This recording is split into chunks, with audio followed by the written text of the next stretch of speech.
Started. ठीक है।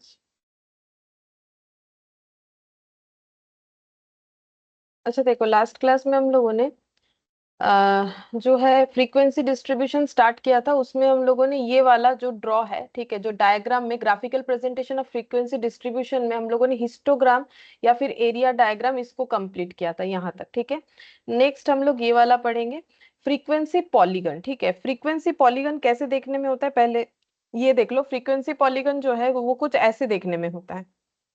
ठीक है, अब ये फ्रीक्वेंसी पॉलीगन कैसे बनता है, ये देखो यहाँ पर। देखो यहाँ पर एक्स का वैल्यू दिया हुआ है 0 से लेके 6 तक, एफ दिया हुआ है, मतलब ये फ्रीक्वेंसी डिस्ट्रीब्यूशन टेबल है। बट ये ग्रुप फ्रीक्वेंसी नहीं है, सिंपल है। ग्रुप में क्या होता है, जिसमें क्लास इंटरवल रहता है, जैसे 10 to 20, 20 to 30, वैसा नहीं है। ठीक है, ये क्या है, डिस्क्रीट वेरिएबल है। ठीक है, अब ये ड्रॉ कैसे बनाया गया पहले हम ये बताते, फिर हम बता देंगे कि इसमें जो लिखा हुआ है वो क्या है। ठीक है, तो ये हो गया ऐसे। ठीक है, यहाँ पर यहाँ से ही दिखा देते, चलो यहाँ से ही दिखा देते। ये देखो यहाँ पर कैसे है, 0 1 2 3 4 5 6। ठीक है, एक्स को कहाँ लिखा गया है, एक्स एक्सिस में, एक्स डेटा को, तो 0 1 2 3 4 5 6 यहाँ तक लिख दिया। फ्रीक्वेंसी देखो 5 2 2 4 6 6 5 5 है। ठीक है, तो मैंने यहाँ 1 से लेके 6 तक लिख दिया। ठीक है, ये अपना मर्जी है, जो जैसा लिखना चाहो। मैंने 1 से गैप क्रिएट किया, अगर कोई चाहे तो 2 4 6 ऐसे भी लिख सकता है, सेम गैप में लिखना पड़ता है, बाकी ड्रॉ तो करना नहीं पड़ेगा तुम लोगों को। अब देखो 0 होने से 5, तो 0 होने से 5 मतलब ये वाला पॉइंट। ठीक है, हम पॉइंट को दिखा देते हैं। 1 होने से भी 5, तो 1 होने से ये रहा 5। ठीक है, अगेन 5 यहाँ पर। 2 होने से 6, 2 होने से ये रहा 6। ठीक है, 3 होने से भी 6, ये रहा 6। 4 होने से 4, ये रहा 4। ठीक है, 5 होने से 2, ये रहा। ठीक है, 6 होने से 2, ये रहा। ठीक है, ये हो गया। अच्छा, अब ये पॉइंट करने के बाद हमें क्या करना है, सारे प्लॉटेड पॉइंट को ऐसे सिंपल लाइन के थ्रू से ऐड ऑन कर देना है, जैसे मैंने यहाँ पर कर रखा है। ये ऐड ऑन हो जाएगा। ड्रॉ करने नहीं दिया है, बट ड्रॉ को समझेंगे तभी ये पॉइंट को समझ सकते हैं। ठीक है, तो इस तरीके से ये ड्रॉ बना हुआ है। ठीक है, अब ये हम हटा देते हैं, ये बना बनाया ड्रॉ है। अब देखो इसमें क्या लिखा हुआ है, इसमें लिखा हुआ है फ्रीक्वेंसी पॉलीगन बोलते हैं, बोल रहे हैं usually preferable for ungroup frequency distribution. Ungroup frequency distribution के लिए प्रेफरेबल है, मतलब ऐसा नहीं है कि ग्रुप्ड वाला डेटा के लिए ये ड्रॉ एप्लीकेबल ही नहीं है, ऐसा नहीं है।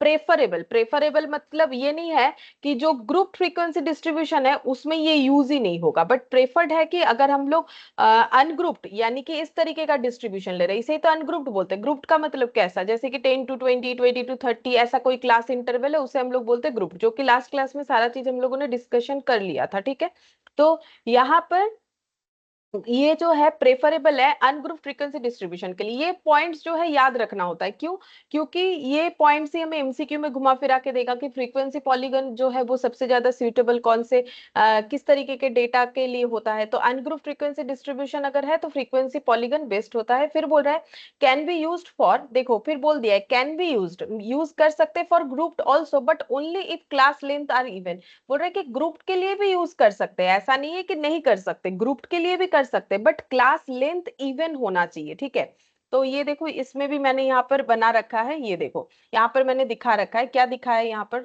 थोड़ा सा इसको बढ़ा देते हैं। ठीक है, ये देखो मैंने यहाँ पर क्या लिया है, ग्रुप फ्रीक्वेंसी डिस्ट्रीब्यूशन लिया है, इसमें फ्रीक्वेंसी ले लिया है। ठीक है, ये हो गया ग्रुप में डेटा 44 से 48, 49 से 53, इस तरीके से। ठीक है, तो यहाँ पर क्लास लेंथ जो है, ये class length I think equal है 44, 45, 46, 47, 48।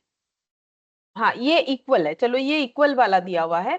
हाँ अच्छा, इक्वल में ही तो एप्लीकेबल होगा, बट क्लास लेंथ और इवन, इवन मतलब इक्वल। ठीक है, अगर ग्रुप फ्रीक्वेंसी डिस्ट्रीब्यूशन है तो क्लास लेंथ जो है वो इवन होने से तभी हम लोग फ्रीक्वेंसी पॉलीगन ड्रॉ कर सकते हैं। ठीक है, इवन क्लास लेंथ का मतलब क्या था, क्लास लेंथ हम लोगों ने लास्ट क्लास में पढ़ा था। क्लास लेंथ का मतलब है ये दोनों के बीच का गैप। ठीक है, तो ये दोनों के बीच का गैप, तो क्लास लेंथ मतलब ये देखो मीड वैल्यू क्लास लेंथ। अगर याद नहीं है तो याद करो, क्योंकि ये सब इंपॉर्टेंट है, इसीलिए मैंने शॉर्टकट कर दिया है, बस इतना पढ़ना काफी है, लेकिन इतना तो पढ़ना पड़ेगा।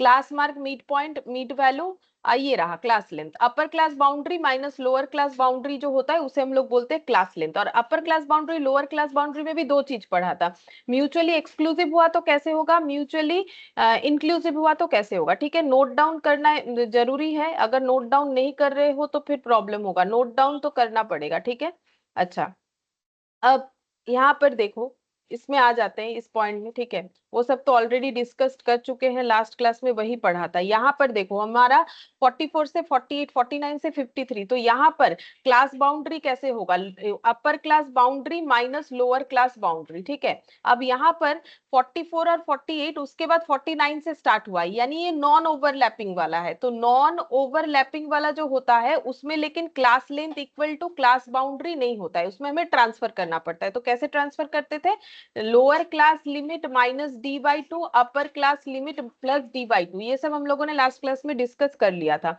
डी, अब देखो याद अगर नहीं है तब ये फिर नया लगेगा ऐसा, लेकिन नहीं होना चाहिए, नहीं तो लास्ट क्लास का पूरा मेहनत बेकार है, ठीक है। फिर डी कैसे निकालते थे, डी यानी डिफरेंस होता था। डिफरेंस क्या करना है, कोई भी क्लास इंटरवल का क्या लेना है, लोअर क्लास बाउंड्री, ठीक है। और उसके जस्ट प्रीसीडिंग क्लास का क्या लेना है, अपर क्लास बाउंड्री। ये हो गया, तो आंसर कितना आ गया 1। तो lower class boundary minus D by two मतलब 44 ऐसे निकालेंगे। लोअर क्लास बाउंड्री कैसे निकालेंगे, 44 माइनस 1/2, तो ये हो गया 43.5, ठीक है। और अपर क्लास बाउंड्री कैसे निकालेंगे, 48 प्लस हाफ यानी 48.5। ये लोग नॉर्मली रट लेते हैं कि 44 का क्या होना चाहिए 43.5, 48 का 48.5, फिर यहाँ पर 48.5, फिर 53.5, मतलब बेसिकली यहाँ 0.5 0.5 0.5 0.5 करके जाएगा, और यहाँ से 0.5 लेस हो जाएगा, ये 44 हो जाएगा 43.5, फिर ये 48.5 इधर आ जाएगा। इस तरीके से बनता है। तो ये बनाने के लिए तुम लोग हैबिचुएट जरूर होगे, लेकिन क्या रूल्स है रेगुलेशंस है वो समझना यहाँ पर जरूरी है, क्योंकि हमारा एग्जाम लेकिन नॉर्मल वो स्कूल जैसा तो होगा नहीं ना, तो हमें ये सारे चीज पता होने चाहिए। क्या हम लोगों ने ये सब पढ़ा था, देखो बिल्कुल पढ़ा था। अगर रिवाइज नहीं हुआ है तो अभी भी टाइम है, रिवाइज करो, ठीक है। क्योंकि बहुत दिन हो जाने से फिर दिमाग से चला जाता है। ये देखो मैंने यहाँ पर अलग से लिख के भी दिखाया, आंसर भी तुमने उस दिन दिया था, ठीक है। लेकिन प्रैक्टिस जरूरी है, प्रैक्टिस करते जाना है, नहीं तो भूल जाओगे सारे चीज, ठीक है। ये देखो कैसे करके निकालना है, लोअर क्लास बाउंड्री अपर क्लास बाउंड्री, ठीक है। और ये भी हम लोगों ने देखा था कि कहाँ पर बराबर होता है कहाँ पर नहीं होता है। ये देखो अगर ओवरलैपिंग है तो क्लास लिमिट क्लास बाउंड्री एक ही होगा, ठीक है। और अगर नॉन ओवरलैपिंग है तो क्लास लिमिट में क्लास बाउंड्री में ट्रांसफर करना पड़ता है, लोअर में 0.5 जो है लेस करके, लोअर में लेस करके डी बाई टू, और अपर में डी बाई टू को ऐड करके। अब डी बाई टू कैसे निकालेंगे, ये रहा, ठीक है। ये मैंने एक बार और बता दिया, तो अब दिमाग में जाना चाहिए, लेकिन याद भी रखना पड़ेगा, ठीक है। और याद तभी होगा अगर हम लोग कभी कभार चीजों को देखते रहेंगे, नहीं तो भूल जाओगे। फिर बोल रहा है, अब देखो यहाँ पर बोला था ना कि group frequency but only if class length are even, तो क्या क्लास लेंथ हमारा इसमें इवन होगा, बिल्कुल होगा। देखो 44 का क्या होगा 43.5, ये हो गया 48.5, नेक्स्ट हो जाएगा 48.5, ये हो गया 53.5, ऐसे करके चलता जाएगा। 53.5 ये हो गया 58.5, 58.5 ये हो गया 63.5, 63.5 ये हो गया 68.5, 68.5 ये हो गया 73.5। ऐसे ट्रांसफर करने के बाद अब हम लोग हर एक क्लास इंटरवल में अगर अपर class boundary minus lower class boundary कर लेते हैं, ठीक है, तो हमें क्या मिल जाएगा, अपर class boundary minus lower class boundary करने से हमें मिल जाएगा क्लास लेंथ। देखो सभी में ना 5 होगा, दोनों का डिफरेंस हर जगह पे चेक करके देखो 5 होगा।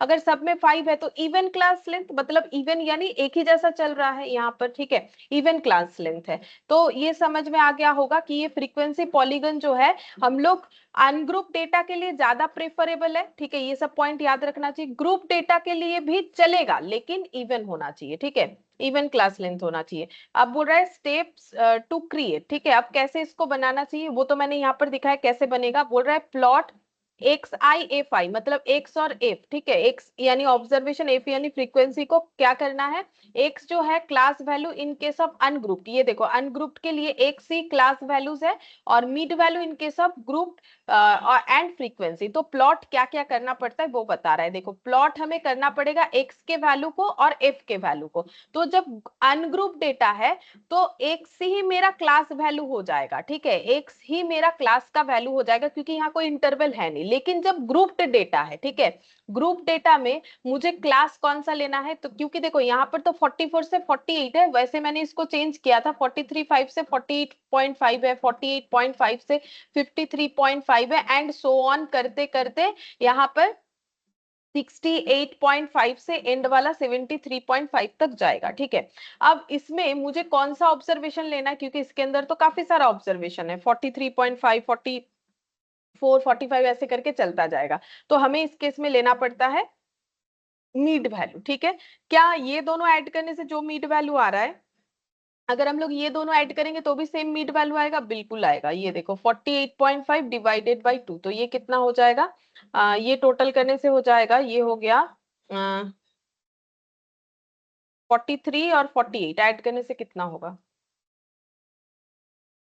91 और ये 0.5 करके 92, तो 92/2 देखो 46 ही आएगा। अगर हम लोग चेंज करके मिड वैल्यू निकालते तो भी जो आएगा बिना चेंज के भी सेम आता है, ठीक है। तो चेंज कर लेना ही बेटर है, या तो मैंने ऐसे ही कर दिया, ठीक है। चेंज कर, दोनों में ही सेम आता है, चेंज करके करो या ना करो, ठीक है। अब मिड वैल्यू क्यों निकाल रहे? क्योंकि देखो क्या लिखा हुआ है, जो रूल्स है इस फ्रीक्वेंसी पॉलीगन क्रिएट करने का, बोल दिया है प्लॉट क्या करना है, एक्स और एफ को करना है। तो जब अनग्रुप डेटा है तो एक्स मुझे दिख रहा है, एफ भी मुझे दिख रहा है, मैंने प्लॉट कर दिया, और वो तो मैंने अभी डिटेल्स में बताया अभी। लेकिन जब मेरा ग्रुप फ्रीक्वेंसी डिस्ट्रीब्यूशन होगा तब मुझे क्या लेना है? एफ तो लेना ही है। मुझे एक्स के जगह क्या लेना पड़ेगा? Mid value. क्यों? क्योंकि ये तो सभी एक्स है, यहाँ पर ये सभी एक्स है, 44, 45, 46, 47, 48, किसको ले? ठीक है। जब ऐसा कंफ्यूजन होता है तब हम लोग मीड वैल्यू निकालते हैं, ठीक है। मीड वैल्यू तब निकाला जाता है, क्यों निकाला जाता है? क्योंकि इसमें कोई एक डेटा तो है नहीं जिसको हम यहाँ पर प्लॉट कर दें, ठीक है, जिसको हम यहाँ पर प्लॉट कर दें। एक डेटा नहीं है, कितना सारा डेटा है, 44 से लेके 48 तक का डेटा है। तो किसको ले? ऑब्जर्वेशंस के अकॉर्डिंग, एक्स के अकॉर्डिंग, तो निकालना पड़ता है मीड वैल्यू, ठीक है। तो फिर इस ड्रॉ को अगर करना है तो हमें क्या करना पड़ेगा? ये ड्रॉ वैसे तो मैंने यहाँ कर नहीं रखा है, चलो हम यहाँ पर करके दिखाते हैं, बट इस पे ये ड्रॉ दिखेगा? हाँ लिख सकते हैं, चलो ऐसे। मुझे लगा यहाँ ये पेन चलेगा कि नहीं, नहीं पता, क्योंकि ये दूसरा जैम बोर्ड था। तो ये देखो क्या क्या लेना पड़ेगा यहाँ पर, 0, फिर 46, 51 ऐसे करके गैप लिया गया है। पहले 0, ठीक है, फिर 46, ये गैप अपने हिसाब से लिया जाता है, जैसे ग्राफ पेपर में प्लॉट करने के लिए लगता है। 46 मतलब 6 गैप लिया गया है, तो फिर 51, 51 के बाद 6 गैप अगर लेते हैं तो 57, 57 के बाद 6 गैप लेने से ये हो जाएगा 63, ठीक है। 63 से अब फिर 6 गैप लेंगे तो ये हो जाएगा 69, हमें लेना है 73 तक, ठीक है। 69 और ये आगे कर लेते हैं, 69 और ये हो गया 6 का गैप लेंगे तो 69, 70, 71, 72, 73, 74, 75 हो जाएगा, ठीक है। तो उतना तो चाहिए ही नहीं, 73 तक चाहिए। और इधर जो है यहाँ पर 0, ठीक है, यहाँ पर देखो 8 हाईएस्ट है 9 तक, ठीक है। तो 0, फिर यहाँ पर ले लेते हैं 2, फिर यहाँ पर ले लिया 4, यहाँ ले लिया 6, 2, 2 का गैप लिया, 6, 7, 8, 8, 9, 10 ऐसे ले लिया। अब कैसे बनेगा? यहाँ पर ये देखो, ये है 44, अगर 44 है तो मेरा 3 होना चाहिए, ठीक है। तो ये देखो 2, 3 यहाँ पर मिडिल में होगा, और 44 मतलब यहाँ पर आएगा, ठीक है। इस तरीके से ये पॉइंट आ जाएगा, ऐसे करके हमें सारे पॉइंट्स को ढूंढने पड़ेंगे। फिर 4 हो जाएगा यहाँ पर देखो ये हो जाएगा, एक्चुअली इसके साथ चलना है, सॉरी। 46, 51, 56, 61, 66, 71, ठीक है, इसके साथ मिड वैल्यू के साथ चलना है ना, ये तो नहीं लेना है हमें, तो मिड वैल्यू से ही काम करवाना है। तो ये देखो, अच्छा, यहाँ पर 46 होने से 3, ठीक है, 51 होने से 4, ये रहा 51 और ये 4, ठीक है, 51 होने से 4। अच्छा, फिर 56 होने से 5, 56 मतलब यहाँ पर, 56 होने से 5, 5 मतलब यहाँ पर हो जाएगा। ऐसे फ्री हैंड में तो उतना अच्छा होगा नहीं, फिर भी कोशिश कर रहे हैं। यहाँ पर 61 के लिए 7, 61 मतलब यहाँ पर 61 के लिए 7, 7 मतलब ये 8 से थोड़ा सा नीचे, ठीक है। और 66 मतलब 9, 66 मतलब यहाँ पर 9, 66 मतलब 9, और 71 मतलब 8, 71, 71 मतलब इधर आ जाएगा, और 8, ये ऐसे, ठीक है। उतना अच्छा तो हुआ नहीं, बट ये ऐसे ऐसे करके ऐसे ऐड हो जाएगा, ठीक है। इस तरीके से ये इधर ऐसे जुड़ेगा जैसे ये वाला किया हुआ है, ठीक है। इस तरीके से जैसा मतलब प्लॉटिंग हो रहा है उसके हिसाब से ये बन जाएगा, ऐसे करके होगा। चलो ड्रॉ तो करने देगा नहीं, बस इतना याद रखो, जब अनग्रुप डेटा रहा तब तो एक्स ऑब्जर्वेशन इधर पुट हो जाता है, एफ इधर पुट हो जाता है। जब ग्रुप्ड वाला है तो एफ तो यहाँ पुट होगा ही ऊपर, ठीक है, वाई एक्सिस में ही एफ पुट होगा। लेकिन जो यहाँ पर एक्स एक्सिस में क्या पुट करे, क्लास में तो बहुत सारा डेटा है तो मिड वैल्यू निकालना पड़ेगा, ये मेन चीज है। फिर यहाँ पर क्या बोला है? ज्वाइन ऑल प्लॉटेड पॉइंट्स, फिर जितने भी प्लॉटेड पॉइंट्स है सबको ऐसे ज्वाइन कर लेना है to make a line segment, और एक लाइन सेगमेंट बन जाएगा which eventually will become a polygon, और धीरे धीरे जो एक पॉलीगन जैसा बन जाएगा। पॉलीगन का मतलब आई होप कि पता होगा, a shape with multiple number of line segment. ठीक है, पॉलीगन का मतलब क्या हो गया, एक ऐसा शेप जिसमें मल्टीपल लाइन सेगमेंट्स अवेलेबल है। जैसे ये देखो, ये एक शेप बन गया जिसमें मल्टीपल लाइन सेगमेंट्स है। ठीक है, ये एक शेप बन गया जिसमें मल्टीपल लाइन सेगमेंट है। ये इस तरीके से होता है। और ये जहां पर है ना, ये ऐसे ये ब्लॉक हो जाएगा। जैसे देखो ये 8 जो है 71 के लिए था, तो ये ऐसे करके ब्लॉक हो जाएगा। ठीक है, ये हो जाएगा। फिर देखो बोल रहा है ऑगिव्स और क्यूमुलेटिव फ्रीक्वेंसी ग्राफ, ये हम लोग कब ड्रॉ करते हैं। बोल रहा है create a table where cumulative frequency is mapped against each class boundary and make a curve by plotting and joining points by line segment, curve is called ogive। ठीक है, क्या बोल रहा है देखो यहाँ पर, देखने से ड्रॉ समझ में आएगा, मैंने कर रखा है यहाँ पर, ये देखो ये वाला ऑगिव का जो केस है वो हम बताते हैं कैसे बनता है।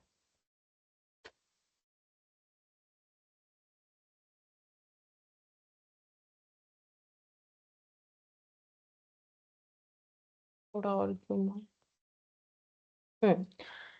देखो यहाँ पर क्लास बाउंड्रीज मैंने लिखा हुआ है 43.5, 48.5, 53.5, 58.5, 63.5, 68.5, 73.5। अब ये क्वेश्चन और थोड़ी देर पहले जो ये एग्जांपल लिया था, दोनों ना सेम है। ये देखो इससे हम लोगों ने जब बनाया था क्या आया था 43.5, फिर क्या आया 48.5, फिर 48.5, 53.5, ठीक है 53.5, 58.5, 58.5, 63.5, 63.5, 68.5, 68.5, 73.5, ये हुआ था। ठीक है, ये वही वाला मैंने एग्जांपल यहाँ पर लिया हुआ है। अब देखो यहाँ पर क्लास बाउंड्री में 43.5 लिया है, फिर 48.5 लिया है, फिर 53.5 लिया है। ऐसा क्यों, नॉर्मल बात है ना। देखो ये तो इधर रिपीट कर रहा है, तो मुझे डेटा तो एक ही कलेक्ट करना है, दो दो डेटा कलेक्ट करके क्या करें, ऐसा थोड़ी होता है कि दो बार लेंगे 43.5, क्योंकि मुझे जब प्लॉटिंग करना है एक पॉइंट को तो एक ही बार लेंगे, तो मुझे क्या क्या लेना पड़ेगा। तो बेसिकली अगर देखा जाए तो मुझे ये 43.5, 48.5 और इधर का सारा लेंगे तो बात बन जाता है। ये देखो 53.5, ये रहा 48.5, इसके बाद 53.5, ठीक है, फिर 58.5, 58.5, 63.5, इस तरीके से देखो सिंगल वाला सारा लिया हुआ है। ठीक है, अच्छा अब फ्रीक्वेंसी इसका क्या था, ये देखो फ्रीक्वेंसी इसमें था 345798, ये देखो 3, अच्छा इसमें थोड़ा सा फ्रीक्वेंसी शायद अलग है, देख लेते हैं 34, नहीं सेम है 345798, लिख लेते हैं 345798। ठीक है, तो 3 में 4 ऐड होने से 7, क्यूमुलेटिव फ्रीक्वेंसी 7 में 5 ऐड होने से 12, 12 में 7 ऐड होने से 19, 19 में 9 ऐड होने से 28, 28 में 8 ऐड होने से 36। ठीक है, तो ये देखो क्या क्या आ जाएगा, ये 3 3 रहेगा, 3 7 12 19 28 36, ये हम लोगों ने पढ़ लिया था कैसे करके क्यूमुलेटिव फ्रीक्वेंसी निकाला जाता है। अब देखो जब शॉर्टर डेटा से ग्रेटर में जाता है तो उसे बोलते हैं लेस देन टाइप। ठीक है, और मोर देन टाइप का मतलब जब ग्रेटर से शॉर्टर में आता है, उल्टा 36 से लेके इस तरीके का, और इसके आगे एक फ्रीक्वेंसी 0 लगाया हुआ है। ठीक है, तो ये एग्जांपल में 0 भी लिया हुआ है। अच्छा ये हो गया, इस तरीके से हमें इसको रेडी करना है टेबल को। फिर प्लॉट कैसे करेंगे, देखो ये जो क्लास बाउंड्री है वो एक्स एक्सिस में प्लॉट होगा। तो देखो मैंने क्या क्या प्लॉट किया था 43.5, 48.5, 53.5, 58.5, 3.5, 68.5 और 73.5। ठीक है, ये प्लॉट हो गया।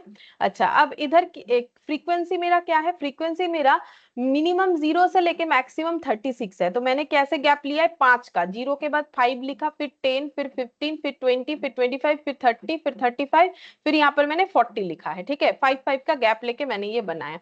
अब जब हम लोग प्लॉट करेंगे 43.5 में 0, तो ये रहा 43.5 यहाँ पर, और ये 0, 48.5 में 3, 48.5 में 3, 3 मतलब 0 और 5, तो 0 1 2 3 4, तो ये एक अंदाजे से मैंने यहाँ पर 3 मान लिया। ठीक है, फिर 53.5 होने से 7, 7 मतलब कहां पर होगा 5 6 7, तो थोड़ा नीचे के साइड में अंदाजे से मैंने ये 7 लगा लिया, 5 और 10 के बीच में 7 आएगा, तो ये मैंने 7 लगा लिया। फिर इसके बाद आ रहा है 58.5 उसमें 12, 12 कहाँ होगा, 10 11 12 मतलब इधर हो जाएगा, तो अंदाजे से मैंने यहाँ पर 12 बना लिया, ठीक है।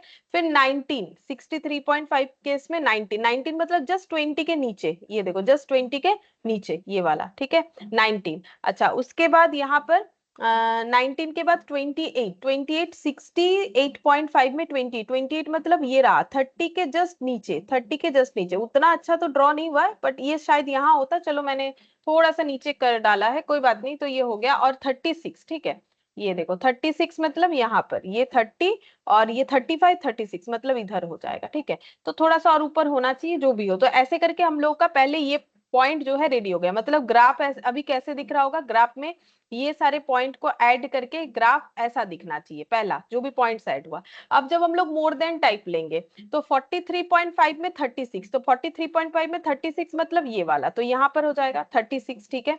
फिर 28, 48.5 में 48.5 में 28, 28 का मतलब ये रहा, ठीक है 28 ये वाला 30 के जस्ट नीचे। 53.5 मतलब 19, ये वाला नहीं देखना है, 53.5 मतलब 19, अभी तो हम लोग ये करें ना 53.5 19 मतलब ये रहा, ठीक है। अच्छा 58.5 मतलब 12, 58.5 मतलब 12, 12 यानी यहाँ पर ही आएगा, उसमें भी 12 था, इसमें भी 12 है, तो यही वाला पॉइंट होगा। फिर 63.5 में 7, 63.5 में 7, ये देखो 5 6 7 ये यहाँ पर हो गया, ठीक है। ये देखो 5 और 10 के बीचों बीच लगा दिया मैंने 68.5 का 3 मतलब यहाँ पर, ठीक है। और 73.5 के केस में 0, तो ये फिर ऐसे ऐड ऑन हो गया, मतलब दूसरा वाला लाइन ऐसा दिख रहा होगा, ठीक है। यानी ये दो जो हम लोगों का लेस देन टाइप और मोर देन टाइप जो क्यूमुलेटिव फ्रीक्वेंसी है, ये दोनों आपस में कट करेंगे, ऑब्वियसली कट करेंगे, ठीक है। और कट जहां पर होगा वहां से अगर हम लोग एक परपेंडिकुलर ड्रॉ करते हैं, जो कि मैंने यहाँ किया हुआ है, ठीक है।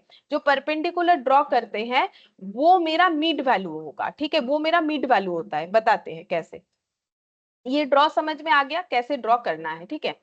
बाकी करना नहीं है, बस समझने से मतलब है। यहाँ पर बोला है create a table where cumulative frequency is mapped against each class boundary. हमें एक ऐसा टेबल बनाना है जहां पर क्यूमुलेटिव फ्रीक्वेंसी जो है वो क्या होगा, क्लास बाउंड्री के अगेंस्ट में लिखा हुआ होगा। तो मैंने वही किया, क्लास बाउंड्री के अगेंस्ट में क्यूमुलेटिव फ्रीक्वेंसी लिख रखा है, लेस देन टाइप भी लिख रखा है, मोर देन टाइप भी लिख रखा है। यहाँ पर पहला पॉइंट वही बोला है, ठीक है। Make a curve y plotting and joining points by line segment. फिर बोल रहा है क्या बनाना है, कर्व बनाना है by plotting and joining points by line segment, curve is called ogive, ठीक है। फिर हमें क्या करना है, ये जो भी पॉइंट्स है क्लास बाउंड्री और क्लास फ्रीक्वेंसी, क्लास बाउंड्री और क्लास फ्रीक्वेंसी को पॉइंट आउट करके, मतलब पॉइंटिंग करके, फिर प्लॉट करके, मतलब ये जो प्लॉटिंग हो गया इसको प्लॉटिंग बोलते हैं ना, ये सारे पॉइंट को प्लॉट करके फिर उसे जोड़ देना है, ठीक है। फिर उसे जोड़ देना है, जोड़ने से जो कर्व रेडी होगा इसको ही बोलते हैं ऑगिव, ठीक है। ये और ये इसको बोलते हैं ऑगिव, ठीक है। अब एक होता है लेस देन टाइप ऑगिव, एक होता है मोर देन टाइप ऑगिव। जो मोर देन टाइप फ्रीक्वेंसी से होता है, क्यूमुलेटिव फ्रीक्वेंसी से, उसे बोलते हैं मोर देन ऑगिव। ये देखो ये मोर वाले से हुआ था, पहला तो ये बनाया था हम लोगों ने। लेस देन टाइप से जो होगा उसे बोलते हैं लेस देन टाइप ऑगिव, ठीक है। ये हो गया। अच्छा अब नेक्स्ट देखो यहाँ पर ये लाइन कंप्लीट, फिर उसके बाद बोल रहा है this graph can be made by both type of cumulative frequency and called less than ogive or more than ogive। ये देखो ग्राफ जो बन गया उसे बोला जाता है both type of cumulative frequency से बना हुआ है। एक का नाम है लेस देन ऑगिव, दूसरा है more than ogive. It can be used for calculating quartile, ठीक है। तो ये हम लोग किस चीज के लिए यूज करते हैं, क्वार्टाइल के लिए यूज करते हैं। क्वार्टाइल वगैरह ये मेजर्स ऑफ सेंट्रल टेंडेंसी में हम लोग आगे पढ़ेंगे क्या होता है। फिर भी क्वार्टाइल का मतलब होता है जब हम लोग किसी भी चीज को 4 पार्ट्स में डिवाइड करते हैं, ठीक है। 1 2 3 4, ये मैंने लाइन में 3 कट लगा दिया। देखो मैंने क्या किया, एक लाइन ड्रॉ किया और उस पर 3 कट लगाया इक्वली, ठीक है। तो ये देखो कितने सारे पार्ट निकल के आए, 1 2 3 4। तो ये इसको हम लोग बोलेंगे फर्स्ट क्वार्टाइल, इसको सेकेंड, इसको थर्ड और इसको फोर्थ क्वार्टाइल। मतलब यहाँ से यहाँ तक फर्स्ट क्वार्टाइल, बाकी यहाँ से यहाँ सेकेंड, थर्ड और फोर्थ, ठीक है। बोल रहा है ये हम लोग क्वार्टाइल के लिए यूज कर सकते हैं। मतलब क्वार्टरली अगर मुझे डेटा का डिटेल्स चाहिए तो हम लोग ये वाला ड्रॉ यूज करते हैं। If we plot both ogives in same graph, same graph में ही अगर दोनों ऑगिव्स को करते हैं, जो कि मैंने किया है, चाहो तो अलग अलग भी कर सकते हैं, ठीक है, अलग अलग भी कर सकते हैं, अलग करोगे एक ऐसा आएगा एक ऐसा आएगा, लेकिन अगर एक ही ग्राफ के अंदर दोनों को प्लॉट करते हैं, perpendicular line drawn from the intersection point, और तब दो लाइन अपने एक दूसरे को जब इंटरसेक्ट करेगा, उस इंटरसेक्शन पॉइंट से अगर हम लोग परपेंडिकुलर ड्रॉ करते हैं, वो बोला है, ठीक है, टुवर्ड्स एक्स एक्सिस, यही तो एक्स एक्सिस है, एक्स एक्सिस के टुवर्ड्स अगर परपेंडिकुलर ड्रॉ करते हैं, x axis is cutting axis at median, ठीक है, मतलब ये जहां पर कट हो रहा है ये मीड वैल्यू होगा, ये मीड वैल्यू होगा, ये बोल रहा है मीडियन वैल्यू होगा, ठीक है।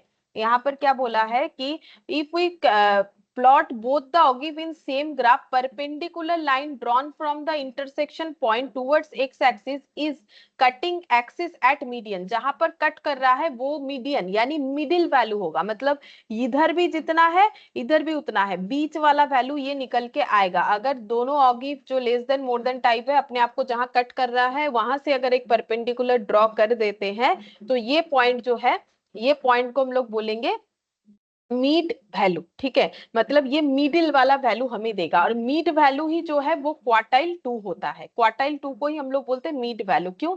देखो एक सिंपल सा बात है कि मैंने क्या बोला, ये लाइन को मैंने तीन ऐसे कट लगा दिए, ये 4 पार्ट्स में डिवाइड हो गया, तो यहां से यहां तक क्वार्टर 1, यहां से यहां तक क्वार्टर 2, यहां से यहां तक क्वार्टर 3, यहां से यहां तक क्वार्टर 4। अब इस लाइन का अगर मुझे दो पार्ट्स चाहिए इक्वल, तो यहां से यहां एक पार्ट, यहां से यहां एक पार्ट, ठीक है, तो इसका मतलब ये जो है, ये जो पॉइंट है, ये मिड पॉइंट है, ये मिड पॉइंट है, एक्चुअली ये ऐसे लगेगा, ये देखो Q2, इसके नीचे नीचे लिखेंगे तो और भी अच्छे से समझ में आएगा, Q3, तीन पॉइंट को ऐसे बोलते हैं Q1 Q2 Q3, ठीक है।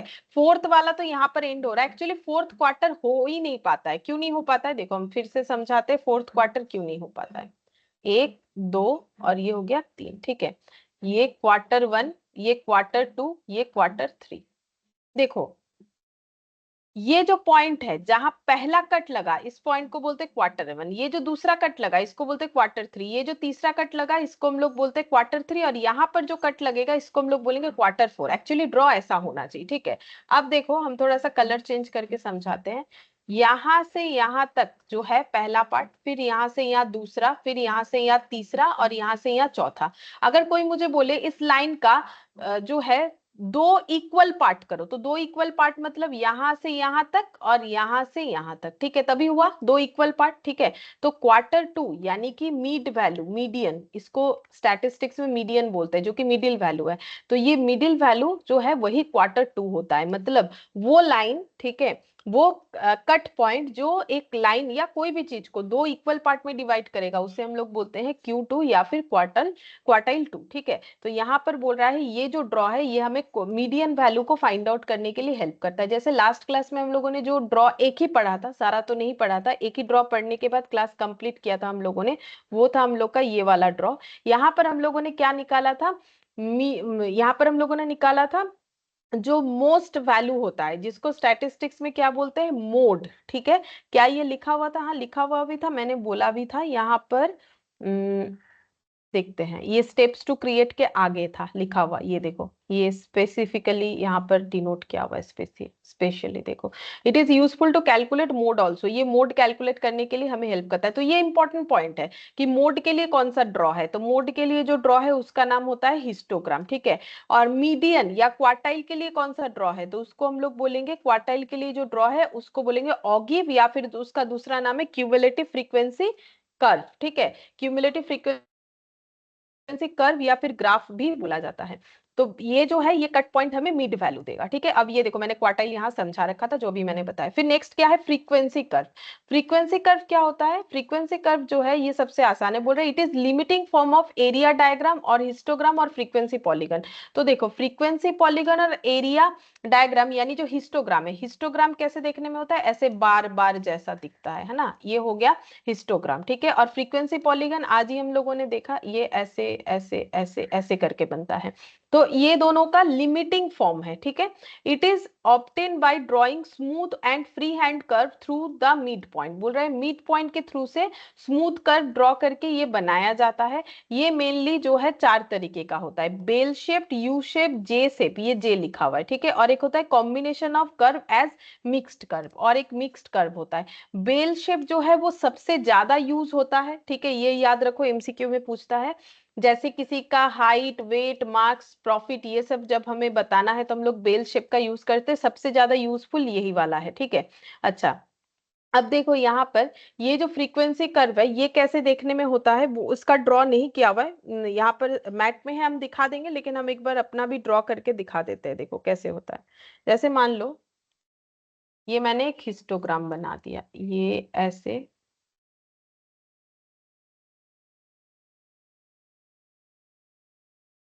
ठीक है, ये हिस्टोग्राम, और ये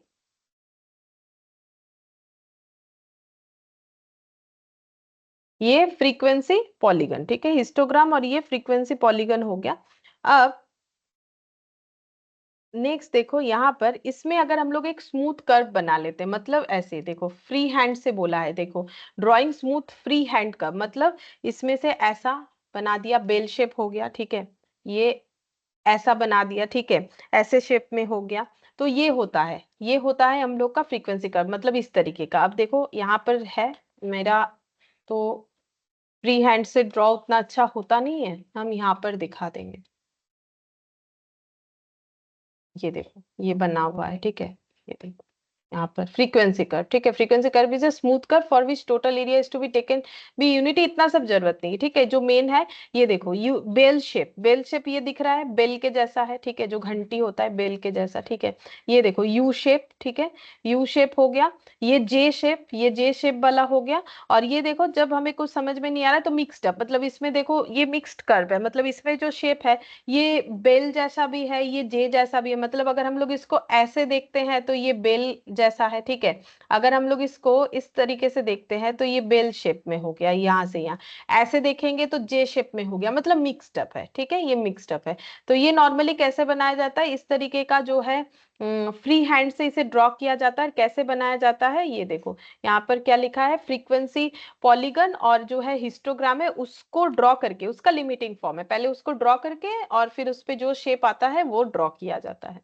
अच्छा, अब बस हो गया, ये दूसरा चीज है, ठीक है, ये हम बताएंगे क्या है। अब हमारा ये जो है टॉपिक ही कंप्लीट हुआ, अभी हम लोगों ने जहां तक एमसीक्यू कर रखा था उसके बाद से एमसीक्यू करना चाहिए, ठीक है। अच्छा, सबसे पहले हम लोगों ने यहाँ पर पाई चार्ट तक कर रखा था, इसके बाद यहाँ से करेंगे फ्रीक्वेंसी डिस्ट्रीब्यूशन। बोल रहा है फ्रीक्वेंसी डिस्ट्रीब्यूशन क्या है, बोल रहा है arrange observation in an increasing order, arrange observation in terms of a number of groups, relates to measurable characteristics, all of this, ठीक है। तो कौन सा आंसर होगा, फ्रीक्वेंसी डिस्ट्रीब्यूशन का मतलब एकदम स्टार्टिंग में पढ़ रखे हैं हम, पहले उस पेज में चले जाते हैं, फ्रीक्वेंसी डिस्ट्रीब्यूशन, ताकि पता चले कि देखो हम लोगों ने पढ़ रखा है, ठीक है। ये देखो फ्रीक्वेंसी डिस्ट्रीब्यूशन का मतलब क्या है, फ्रीक्वेंसी का मतलब होता है कि जब कोई भी चीज more than one time occur होता है, तो यहाँ पर ऑब्जर्वेशंस, ठीक है, तब उसको जब हम लोग उसको फ्रीक्वेंसी बोलते हैं, ठीक है। और इसको जब हम लोग टेबल में दिखाते हैं तो वो टेबल का नाम होता है फ्रीक्वेंसी डिस्ट्रीब्यूशन टेबल। अब यहाँ पर क्या दिया है, यहाँ पर बोल रहे फ्रीक्वेंसी डिस्ट्रीब्यूशन किसे कहा जाता है, बोल रहे जहां ऑब्जर्वेशंस को हम लोग इंक्रीजिंग ऑर्डर में दिखाते हैं, मतलब कम से ज्यादा। तो नॉर्मली क्या होता है, कोई भी टेबल बनता है ना, तो उसमें कम से ज्यादा में ही जाना चाहिए। जैसे ये देखो मैंने ये टेबल बनाया 8 9 10 12 14 19, ठीक है। अब अगर कोई ऐसा बना लेगा, जैसे देखो यहाँ पर इस टेबल को बनाने के लिए पहले 12 लिख लिया, फिर 10 लिखा, फिर 18 लिखा, फिर 8 लिखा, फिर 19 लिखा, वैसे नहीं लिखना चाहिए। इसका प्रेजेंटेशन का एक तरीका है, प्रेजेंटेशन में सबसे पहले जो है स्मॉल डेटा, उसके बाद जो है बिगर डेटा लिख के ही इसे प्रेजेंट किया जाता है, तो ये पॉइंट सही है। Arrange observation in term of number of groups, तो ग्रुप ऑब्जर्वेशन से ग्रुप डेटा है तो ग्रुप में भी हम लोग उसे प्रेजेंट करते हैं, जैसे 10 to 12, ठीक है, फिर हो गया 12 to 14, ऐसे करके भी हम लोग करते हैं, मतलब 10 to 30 कर लो, 10 to 20 कर लो, जैसे करना है। तो हम लोग ऑब्जर्वेशन को ग्रुप में भी दिखाते हैं, ऑब्वियसली वो भी फ्रीक्वेंसी डिस्ट्रीब्यूशन है। रिलेट्स टू मेजरेबल कैरेक्टरिस्टिक्स, और ये इसमें एक मेजरेबल कैरेक्टरिस्टिक्स रहता है, जैसे 10 to 12, ठीक है, या फिर मान लो 10 to 20, 20 to 30, ठीक है। तो अब ये 10 to 20 मान लो स्टूडेंट का मार्क्स है, अब ये 10 से 20 के बीच में जिनको मार्क्स मिला है उन्हीं का यहाँ पर नाम आएगा फ्रीक्वेंसी में, कि भाई मान मान लो 5 जन को मिला है तो यहाँ 5 लिखेंगे, तो वो कैसे मेजर कर रहा है, ये 10 to 20 के अंदर जिनका है उनका मेजर कर रहे हैं ना, और मेजर करके अगर 5 आया तो 5 लिखेंगे। तो वही बोल रहा है मेजरेबल कैरेक्टरिस्टिक्स होता है इसमें। तो ऑल ऑफ दिस, ठीक है, तो फ्रीक्वेंसी डिस्ट्रीब्यूशन जो है ये सारे कैरेक्टरिस्टिक्स को जो है बिलोंग कर रहा है, तो ये आंसर हो जाएगा ऑल ऑफ दिस, ठीक है। ये मैंने पूरा नहीं लिखवाया, बट हम लोग कंसेप्ट से आराम से बोल सकते थे। और यहाँ पर देखो, अगर एक बार देखोगे तो यहाँ ना जो डेफिनेशन है पीडीएफ में, वो डेफिनेशन जो है फ्रीक्वेंसी डिस्ट्रीब्यूशन का इन्होंने ऐसा ही दे रखा है। बाकी मैंने तो डेफिनेशन तो लिखवाया नहीं है, बट जो है कि हम लोग जो पढ़े हैं उसके हिसाब से आराम से बोल सकते हैं। ये देखो डेफिनेशन जो है फ्रीक्वेंसी डिस्ट्रीब्यूशन का, अच्छा ये नीचे जाएगा,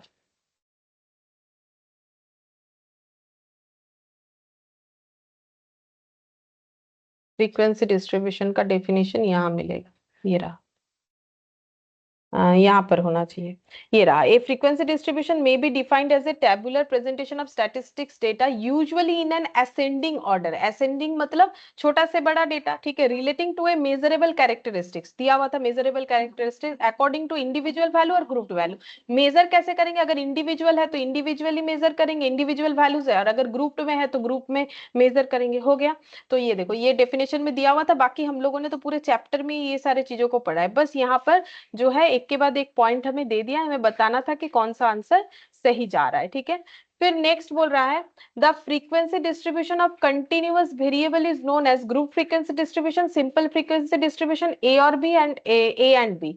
मतलब फ्रीक्वेंसी डिस्ट्रीब्यूशन में अगर कंटिन्यूअस वेरिएबल है तो उसे हम लोग कौन सा डिस्ट्रीब्यूशन बनाएंगे, ग्रुप फ्रीक्वेंसी डिस्ट्रीब्यूशन बनाएंगे या सिंपल फ्रीक्वेंसी डिस्ट्रीब्यूशन बनाएंगे, बोलो। Group frequency distribution. हाँ ग्रुप्ड वाला बनाएंगे, ठीक है। अगर कंटिन्यूअस वेरिएबल है तो ग्रुप्ड वाला होगा, अगर आइसोलेटेड है तो फिर जो है डिस्क्रीट वाला। The distribution of share is an example of the frequency distribution of discrete continuous attributes. मतलब अगर हम लोग शेयर का डिस्ट्रीब्यूट करें, शेयर मतलब कंपनी जो शेयर डिस्ट्रीब्यूट करती है ना, तो शेयर अगर डिस्ट्रीब्यूट कर रहे हैं तो उससे अगर हम लोग फ्रीक्वेंसी डिस्ट्रीब्यूशन टेबल बनाना चाहेंगे तो वो डिस्ट्रीब्यूशन ऑफ कौन सा वेरिएबल होगा, डिस्क्रीट, कंटिन्यूअस, या फिर ये कोई एट्रीब्यूट है, या फिर ऑप्शन डी, कौन सा आंसर होगा।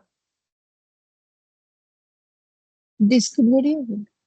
डिस्क्रीट होगा, क्योंकि शेयर तो कोई ऐसा डेट, शेयर थोड़ी ना पॉइंट में होता है, क्योंकि कंटिन्यूअस में तो पॉइंट वैल्यू आएगा, कोई भी वैल्यू हो सकता है। अब शेयर देखो कंपनी का हो सकता है कि 1000 शेयर है टोटल, या फिर हो सकता है 10,000 शेयर है टोटल, ऐसा हो सकता है। लेकिन ऐसा थोड़ी हो सकता है कि कंपनी के पास जो है 99.5 शेयर से, पॉइंट पॉइंट तो आ ही नहीं सकता है, ठीक है। तो ये जो है डिस्क्रीट वेरिएबल ऑब्वियसली होगा, क्योंकि शेयर्स तो कभी फ्रैक्शन में हो ही नहीं सकता है, अगर फ्रैक्शन में नहीं होगा तो कंटिन्यूअस में तो जाएगा नहीं, एट्रीब्यूट तो है ही नहीं ये वाला, ये किसी चीज का एट्रीब्यूट्स तो नहीं बता रहा है, शेयर्स बोल रहा है, नंबर में बोला है।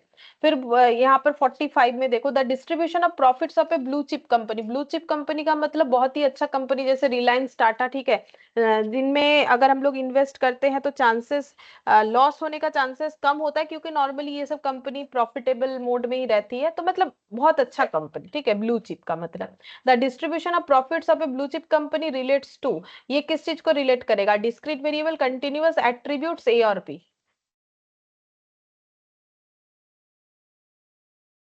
Discrete variable.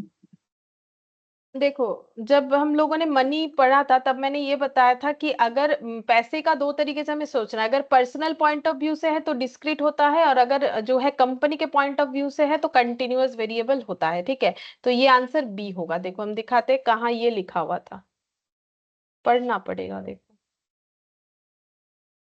दिखाते, ये तो एकदम स्टार्टिंग में पढ़ा था हम लोगों ने।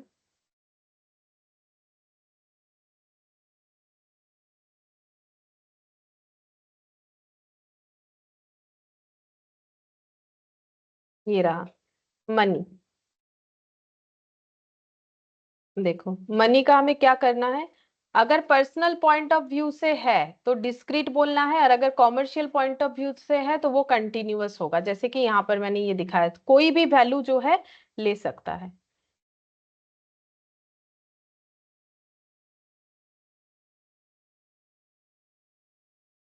Good morning Neeraj. Good morning ma'am. अच्छा तो ये देखो ये हो जाएगा हम लोग का कंटिन्यूअस वेरिएबल, इसका मतलब ऑप्शन बी होगा, ठीक है। फिर नेक्स्ट बोला है mutually exclusive classification. Mutually exclusive classification exclude both the class limit, excludes the upper class limit but includes the lower class limit, includes the upper class limit but excludes the यहाँ पर है upper class limit but excludes the upper class limit either B और C. तो जो हम लोगों ने last class में पढ़ा था ना म्यूचुअली एक्सक्लूसिव, तो म्यूचुअली एक्सक्लूसिव का मतलब क्या था, कहाँ से क्या चीज एक्सक्लूड हो रहा, तो वही डेफिनेशन दिया हुआ है, एक के बाद एक लाइन करके बोला हुआ है, कौन सा सही है वो हमें बताना है। इसके बारे में तो लास्ट क्लास में कितना से पढ़ लिया, एक हफ्ता ही हुआ है, ज्यादा कुछ हुआ नहीं है। Option B. ऑप्शन बी ठीक है। म्यूचुअली एक्सक्लूसिव जो है excludes the upper class limit but includes the lower class limit, मतलब ऐसा 10 to 20, 20 to 30, 30 to 40 ऐसे क्लास इंटरवल को हम लोग बोलते हैं ओवरलैपिंग क्लास इंटरवल या फिर म्यूचुअली एक्सक्लूसिव क्लास इंटरवल। ठीक है, अब यहाँ पर एक प्रॉब्लम क्या होता था कि जब मुझे कोई बोले कि अगर x का वैल्यू 20 है, क्योंकि ये तो x है ना, तो x ऑब्जर्वेशन, तो x का वैल्यू 20 है, तो 20 मुझे कहाँ लेना है, 10 to 20 में लेना है कि 20 to 30 में लेना है, ये कंफ्यूजन होता है। तो उस कंफ्यूजन को कैसे एलिमिनेट किया गया था, बोला गया था कि जिस वेरिएबल को लेके ही हमारा कंफ्यूजन होगा उसको हमें क्या करना है, कोई वो वेरिएबल जहां पर अपर क्लास लिमिट के तौर पे है, जैसे ये लोअर क्लास लिमिट है, ये अपर क्लास लिमिट है, हर एक क्लास इंटरवल का जो कम वैल्यू है उसे लोअर क्लास, जो ज्यादा वैल्यू उसे अपर क्लास, ये दोनों में ये कम है ये ज्यादा है, ये दोनों में ये कम है ये ज्यादा है, हर जगह पे सेम यही चीज है। तो बोल रहे exclude the upper class limit, upper class limit से मतलब ये 10 to 20 मुझे यहाँ पर लेना है, 20 to 30 में हम लोग बोलेंगे कि 20 एग्जिस्ट कर रहा है। ठीक है, तो 20 को हम लोगों ने यहाँ पर लिया, कहाँ पर लिया, जहां पर वो as a lower class limit belong कर रहा है, तो वही लिखा हुआ है excludes the upper class limit but includes the lower class limit. और ये हम लोगों ने लिखा हुआ है, हम लोग का ये भी लिखा हुआ है। ठीक है, और देखो ये जो मैंने नोट दिया है ना, ये लेकिन जरूर से लिख लेना है, हम तो बार बार बोल रहे हैं। अब अभी तो हम ऑफलाइन जा नहीं पा रहे, तो मेरे लिए देखना पॉसिबल नहीं, नहीं तो हम बोलेंगे नहीं तो कि दिखाओ, या फिर तुम लोग मुझे फोटो लेके दिखाना कॉपी का कि लिखे हो कि नहीं, ताकि मुझे भी तसल्ली रहे कि लिखे हो। ये देखो यहाँ पर 20 कहाँ आएगा, इसको लेके कंफ्यूजन था, ये रहा, ये रहा 20 कहाँ रहेगा, इसको लेके जो हमारा कंफ्यूजन था वो हम लोगों ने कैसे दूर किया।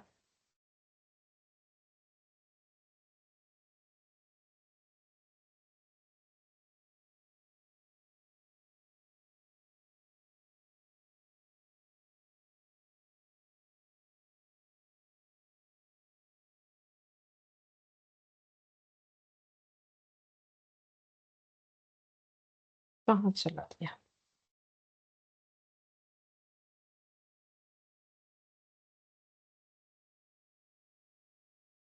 ये रहा X20 जो है वो 20 to 29 में रहेगा, इसमें तो कोई प्रॉब्लम नहीं, इसके आगे वाले में होगा।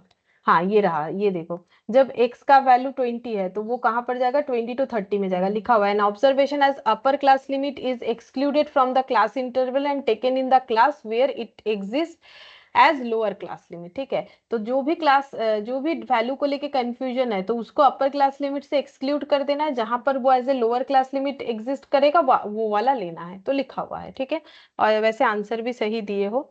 फिर नेक्स्ट हम लोग देखते हैं mutually inclusive classification is usually meant for discrete continuous attribute all of this. जो म्यूचुअली इंक्लूसिव क्लासिफिकेशन है उससे हम लोग कौन से वेरिएबल को डिस्क्राइब करते हैं, डिस्क्रीट को करते हैं, कंटिन्यूअस को करते हैं, एट्रीब्यूट्स को करते हैं, या ऑल ऑफ दिस होगा।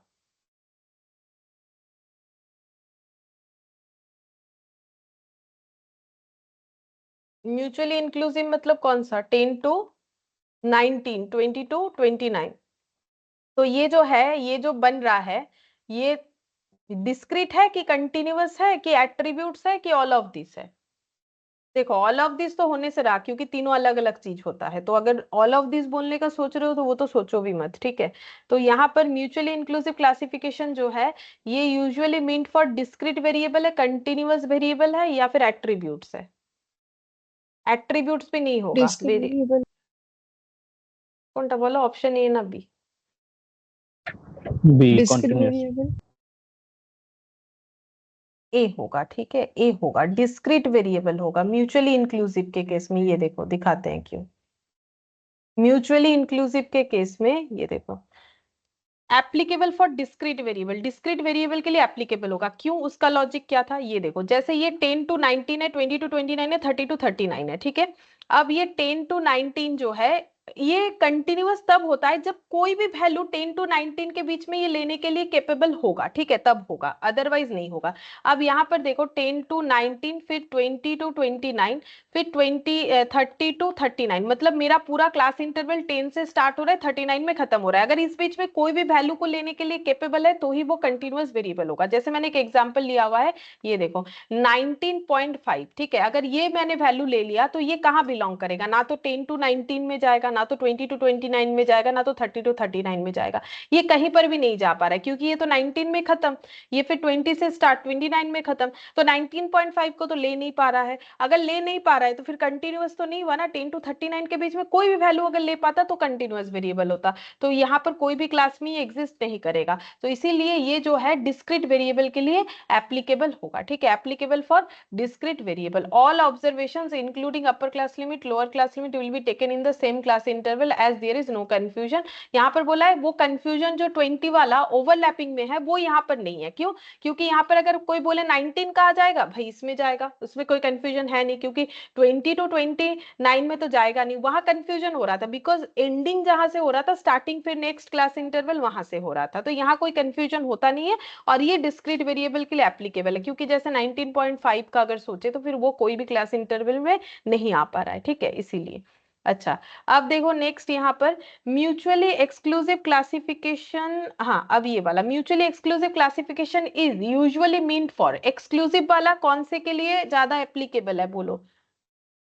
Discrete, continuous, attribute, any of this?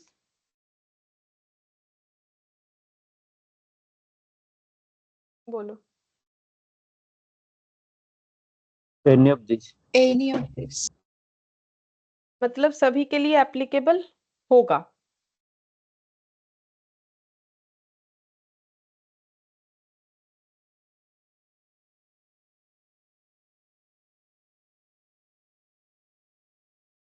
Mutually exclusive जो है वो डिस्क्रीट कंटिन्यूअस दोनों के लिए तो जरूर होगा। ये देखो 48 म्यूचुअली एक्सक्लूसिव, ये इधर लिखा हुआ है।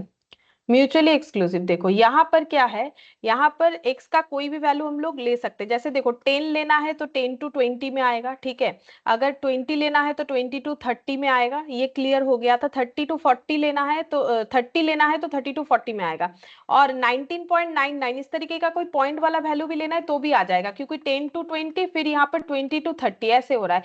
तो 19.5 वगैरह लेंगे तो भी ये आ जाएगा, ठीक है, क्योंकि इसमें क्या है, ओवरलैप कर रहा है ना, तो फिर हमारे कोई भी वैल्यूज को हम लोग ले सकते हैं, ठीक है। तो इसीलिए देखो usually applicable for continuous variable, continuous variable का मतलब हो जाता है हम लोग का ये वाला कंटिन्यूअस वेरिएबल, नॉर्मली इसके लिए एप्लीकेबल होता है, ठीक है। तो ये यूजुअली जो है ना ये कंटिन्यूअस वेरिएबल के लिए होगा, एनी ऑफ दिस होगा नहीं, ठीक है। ये अगर ऑप्शन यहाँ पर दिया हुआ है आंसर्स तो ये थोड़ा गलत है, ठीक है। ये यहाँ पर हो जाएगा हम लोग का कंटिन्यूअस वेरिएबल के लिए एप्लीकेबल है। ये एट्रीब्यूट्स के लिए तो होता ही नहीं है। देखो एट्रीब्यूट्स तो डायरेक्टली हम लोग फ्रीक्वेंसी हाँ कर सकते हैं, फ्रीक्वेंसी डिस्ट्रीब्यूशन में जो है एट्रीब्यूट्स को भी दिखा सकते हैं, ऐसा नहीं कि नहीं दिखा सकते, जैसे बेबी का जेंडर वगैरह दिखा सकते हैं। लेकिन ये यूजुअली नॉर्मली, ठीक है, यूजुअली ये किस चीज को बताता है, कंटिन्यूअस वेरिएबल को बताता है, ये ज्यादा सही आंसर है। फिर 49 में the lower class boundary is, lower class boundary हम लोग कैसे रेडी करते हैं? लोअर क्लास बाउंड्री ऐसे रेडी करते हैं, lower class limit minus d/2 करके। तो इसमें से कौन सा आंसर सही है? Lower class limit to LCL. A lower limit to lower class limit, LCL का मतलब लोअर क्लास लिमिट, ठीक है। तो हम लोग क्या करते हैं, एक्चुअली इसका मतलब क्या हो गया, बोल रहा है कि लो कर देते हैं, लोअर क्लास लिमिट का वैल्यू को और भी लो कर देते हैं। वो तो सही है, लो तो करते ही है। जैसे मान लो ऐसा है 10 to 19, फिर मान लो 20 to 29, ठीक है। अब अगर मुझे इसको क्या करना है, इसका बाउंड्री बनाना है, तो हम कैसे बनाएंगे? यहाँ पर lower class boundary equal to हो जाएगा lower class limit minus d/2, ठीक है। तो लोअर क्लास लिमिट इसमें कितना है 10, डी कितना आ जाएगा, डी आ जाएगा, देखो कोई भी क्लास इंटरवल का क्या लेना है, कोई भी क्लास इंटरवल का लोअर क्लास लिमिट लेना है, माइनस क्या हो जाएगा, अपर क्लास लिमिट, जस्ट उसके प्रिसीडिंग क्लास का, तो ये हो गया 1/2, ठीक है। तो ये कितना आ गया 10 माइनस हाफ यानी कि 9.5। तो लोअर क्लास लिमिट का वैल्यू और भी क्या हो जाता है, लो हो जाता है हमेशा, और अपर क्लास का वैल्यू और भी बढ़ जाता है। तो लोअर क्लास बाउंड्री कैसे बनाते हैं, lower limit to LCL, LCL से भी उसका वैल्यू को कम करके हम लोग लोअर क्लास बाउंड्री बनाते हैं, ठीक है। इसीलिए ये आंसर होगा। देखो हम इतना सारा सब डिटेल्स में बोल रहे हैं, ठीक है, तो तुम लोग को भी वैसे ही पढ़ना है, नहीं तो ये मेहनत किसी काम का नहीं है, और दोबारा दोबारा ऐसा मेहनत नहीं किया जाता है, ठीक है। हम इसीलिए स्टार्टिंग में ही बहुत डिटेल्स में बोल रहे हैं और बहुत डिटेल्स में भी करवा रहे हैं, ठीक है। तो इसका जो है तुम लोग बेनिफिट लो।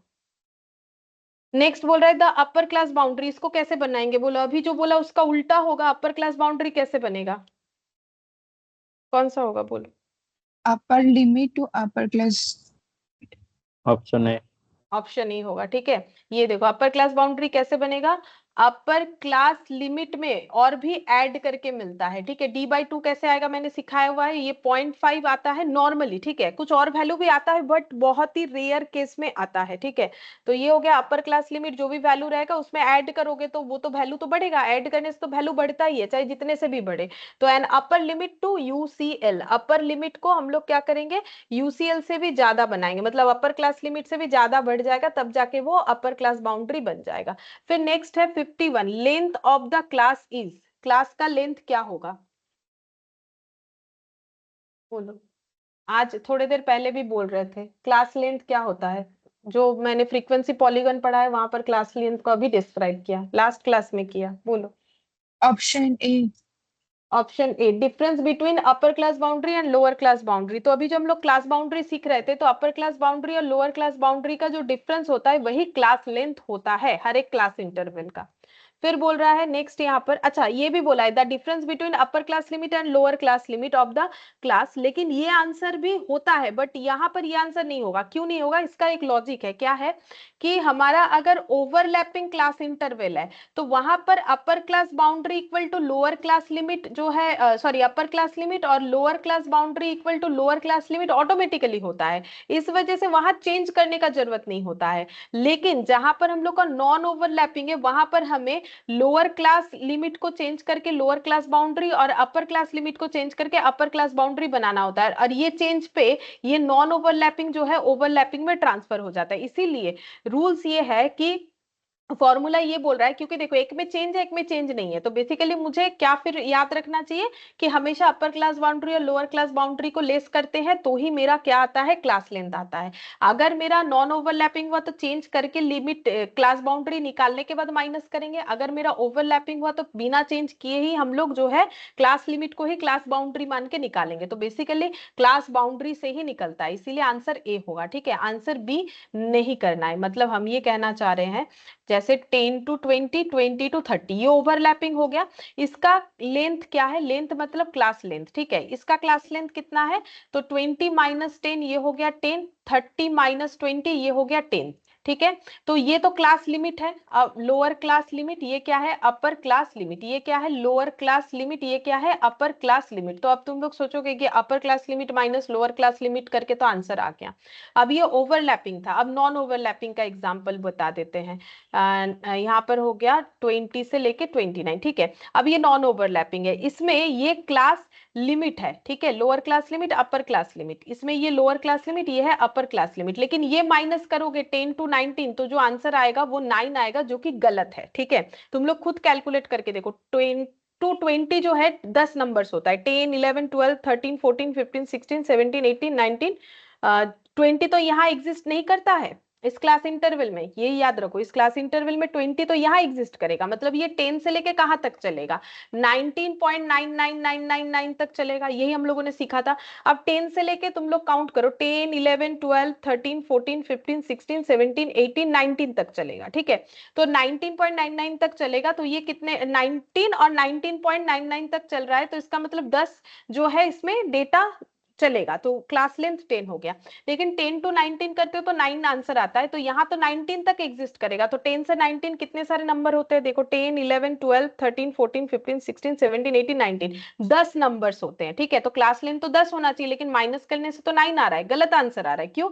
क्योंकि ये जो है ये नॉन ओवरलैपिंग है, इसे हमें ओवरलैप करने के बाद ही आंसर निकालना चाहिए। मतलब एक्चुअली अपर क्लास बाउंड्री और लोअर क्लास बाउंड्री का डिफरेंस निकालना चाहिए। तो लोअर क्लास लिमिट से कैसे निकालोगे, अपर लोअर क्लास बाउंड्री अभी सिखाया -d/2 करके, और अपर क्लास बाउंड्री कैसे निकालोगे, अपर क्लास बाउंड्री में d/2 को ऐड ऑन करके, ठीक है। तो बेसिकली क्लास बाउंड्री का डिफरेंस ही हमें क्लास लेंथ मानना चाहिए। जहां क्लास बाउंड्री निकालने का जरूरत है निकालेंगे, नहीं तो क्लास लिमिट ही मेरा क्लास बाउंड्री बन जाएगा, ठीक है। इसका भी मैंने एग्जाम्पल दे रखा है, यहाँ पर पूरा लिखवा रखा है, ठीक है। और ये हम लोगों ने समझा भी था, तो उसी के हिसाब से हमें चलना चाहिए। ये देखो क्लास लेंथ क्या होता है, हमेशा अपर क्लास बाउंड्री और लोअर क्लास बाउंड्री का डिफरेंस, ठीक है। अब जो हम लोग का ओवरलैपिंग है वहां पर क्लास लिमिट ही क्लास बाउंड्री है, ठीक है। और जो हम लोग का नॉन ओवरलैपिंग है वहां पर class limit directly class boundary नहीं होता है, उसको ट्रांसफर करना होता है। तो बेसिकली मुझे डिफरेंसेस किसका निकालना है, क्लास बाउंड्रीज का ही निकालना है। अब यहाँ सेम है तो आंसर जो है उसमें कुछ ज्यादा मेहनत नहीं करना पड़ रहा है, यहाँ पर जो है हमें चेंज करना पड़ रहा है। चेंज करने का लॉजिक भी मैंने बता दिया। यहाँ 10 से लेके ये 20 तो नीचे चला जाता है, तो 19.99 तक जाता है, तो यहाँ पर आंसर जो है हम लोग का 10 आएगा, जो कि सही है। बट यहाँ 10 to 19 का डिफरेंस निकालोगे तो 9 आएगा, जो कि गलत है, क्योंकि 10 से लेके 19 तक 10 नंबर होता है, काउंट करके देख सकते हो। इसीलिए इसे ट्रांसफर करना जरूरी होता है, ठीक है। अब नेक्स्ट देखते हैं, इसके बाद यहाँ पर क्या बोल रहा है, for a particular class boundary the less than cumulative frequency and more than cumulative frequency add up to, बोल रहा है कि एक क्लास बाउंड्री के लिए लेस देन क्यूमुलेटिव फ्रीक्वेंसी और मोर देन क्यूमुलेटिव फ्रीक्वेंसी को जब हम लोग ऐड करते हैं तो ऐड करने से हमें क्या मिलता है, total frequency 50% of total frequency, A और बी, नन ऑफ दिस। बोलो क्या आंसर होगा,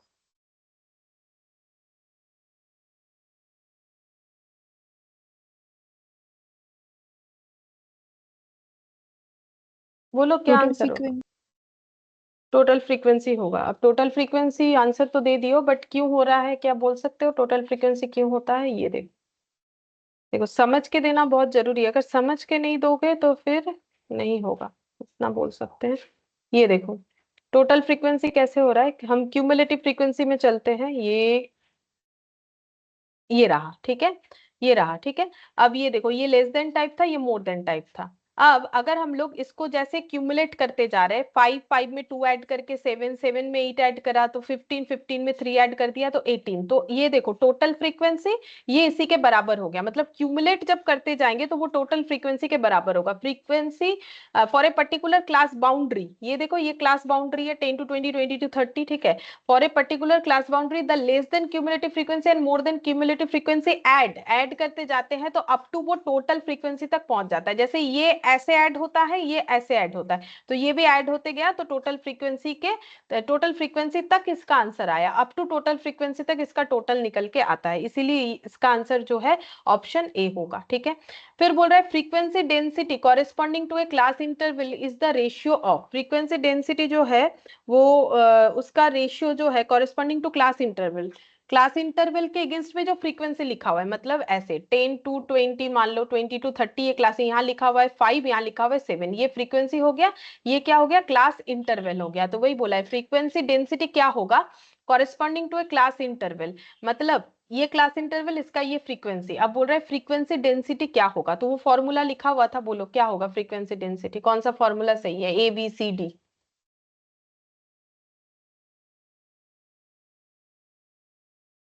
नहीं पढ़ रहे हो, नहीं पढ़ोगे तो कैसे होगा, कुछ नहीं कर सकते। ये देखो नहीं पढ़ने से हम क्या कर सकते हैं, बोलो।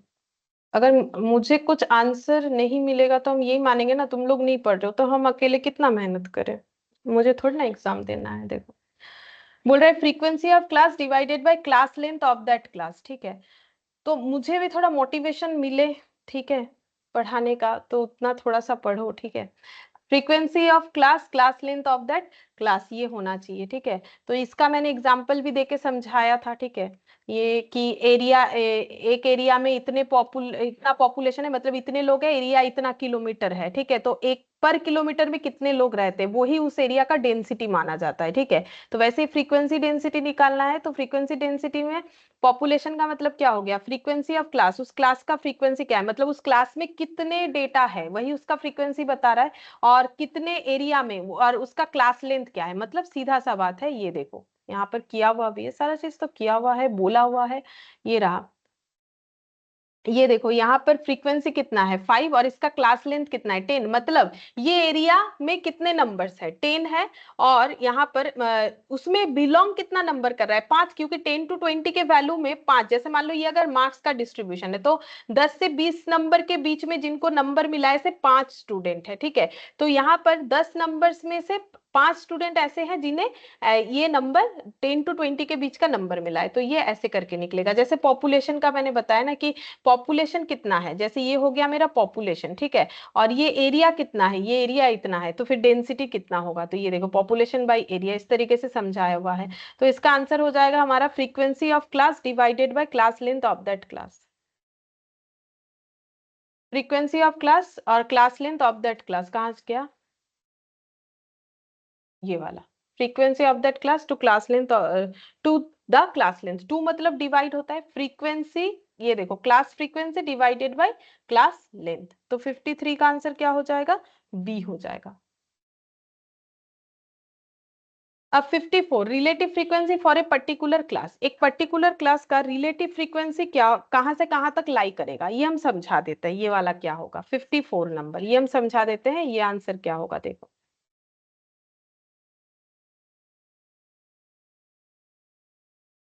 ये देखो यहाँ पर मैंने किया हुआ है, बताते देखो। रिलेटिव फ्रीक्वेंसी क्या होता है, class frequency divided by total frequency. अब ये कहाँ से आया ऐसा मत पूछो, क्योंकि ये भी लास्ट क्लास में डिस्कस किया हुआ था, रिलेटिव फ्रीक्वेंसी कैसे निकलता है। ये देखो रिलेटिव फ्रीक्वेंसी कैसे आता है, रिलेटिव मतलब परसेंटेज में कुछ निकालना, तो मतलब फ्रीक्वेंसी का परसेंटेज पूछ रहा है, तो आउट ऑफ टोटल, जैसे तुम लोग का मार्क्स का अगर परसेंटेज पूछेगा कि भाई अकाउंट्स में कितना मिला, ठीक है, तो टोटल मान लो 100 मार्क्स का एग्जाम था, उसमें जितना मिला है, ठीक है, वो डिवाइडेड बाय 100 इंटू 100 करोगे तभी ना परसेंटेज निकल के आता है।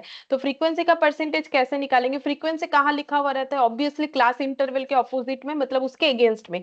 तो टोटल फ्रीक्वेंसी जितना है, और जिस क्लास का हम लोग फ्रीक्वेंसी का परसेंटेज निकालना चाहते हैं उस क्लास का फ्रीक्वेंसी कितना है, तो frequency of class divided by total frequency. ये देखो फ्रीक्वेंसी ऑफ क्लास, ये देखो frequency of class divided by total frequency, frequency of class divided by total frequency, frequency of class divided by total frequency, frequency of class divided by total frequency, ये होगा, ठीक है।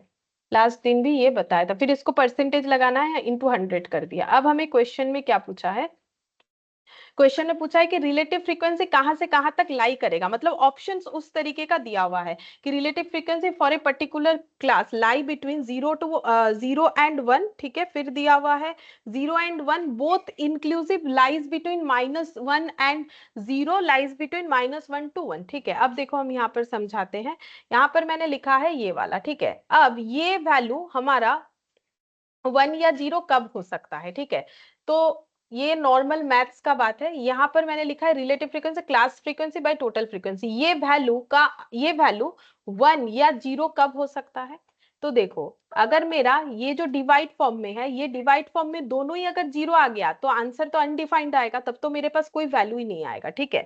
अब numerator denominator में अगर ऊपर मेरा जो है 0 आया और नीचे कोई एक वैल्यू आया तो आंसर मेरा 0 आएगा, क्योंकि देखो 0 बाई मान लो 5 है तो आंसर 0 होता है। लेकिन अगर 5/0 हुआ तो आंसर अनडिफाइंड होता है मैथ्स में, ठीक है। 0/0 एंड समथिंग बाई 0 वो अनडिफाइंड होता है। अभी तक मैथ्स में 0/0 का वैल्यू जो है निकाल नहीं पाया, ठीक है, कि 0/0 भी कुछ होता है, उस पर अभी तक कुछ नहीं सोचा गया, अनडिफाइंड। और समथिंग डिवाइडेड बाय 0 ये भी अनडिफाइंड। ये तो देखो स्टैटिस्टिक्स का बात नहीं, ये नॉर्मल जो है हमारा मैथ्स का रूल्स है कि अभी तक इसका कोई भी सोल्यूशन नहीं हुआ है, इसलिए अनडिफाइंड ही पड़ा हुआ है। लेकिन अगर 0 बाई समथिंग हुआ तो आंसर 0 होगा। जैसे 0 बाई मान लो 15 तो कितना आएगा, 0 आएगा।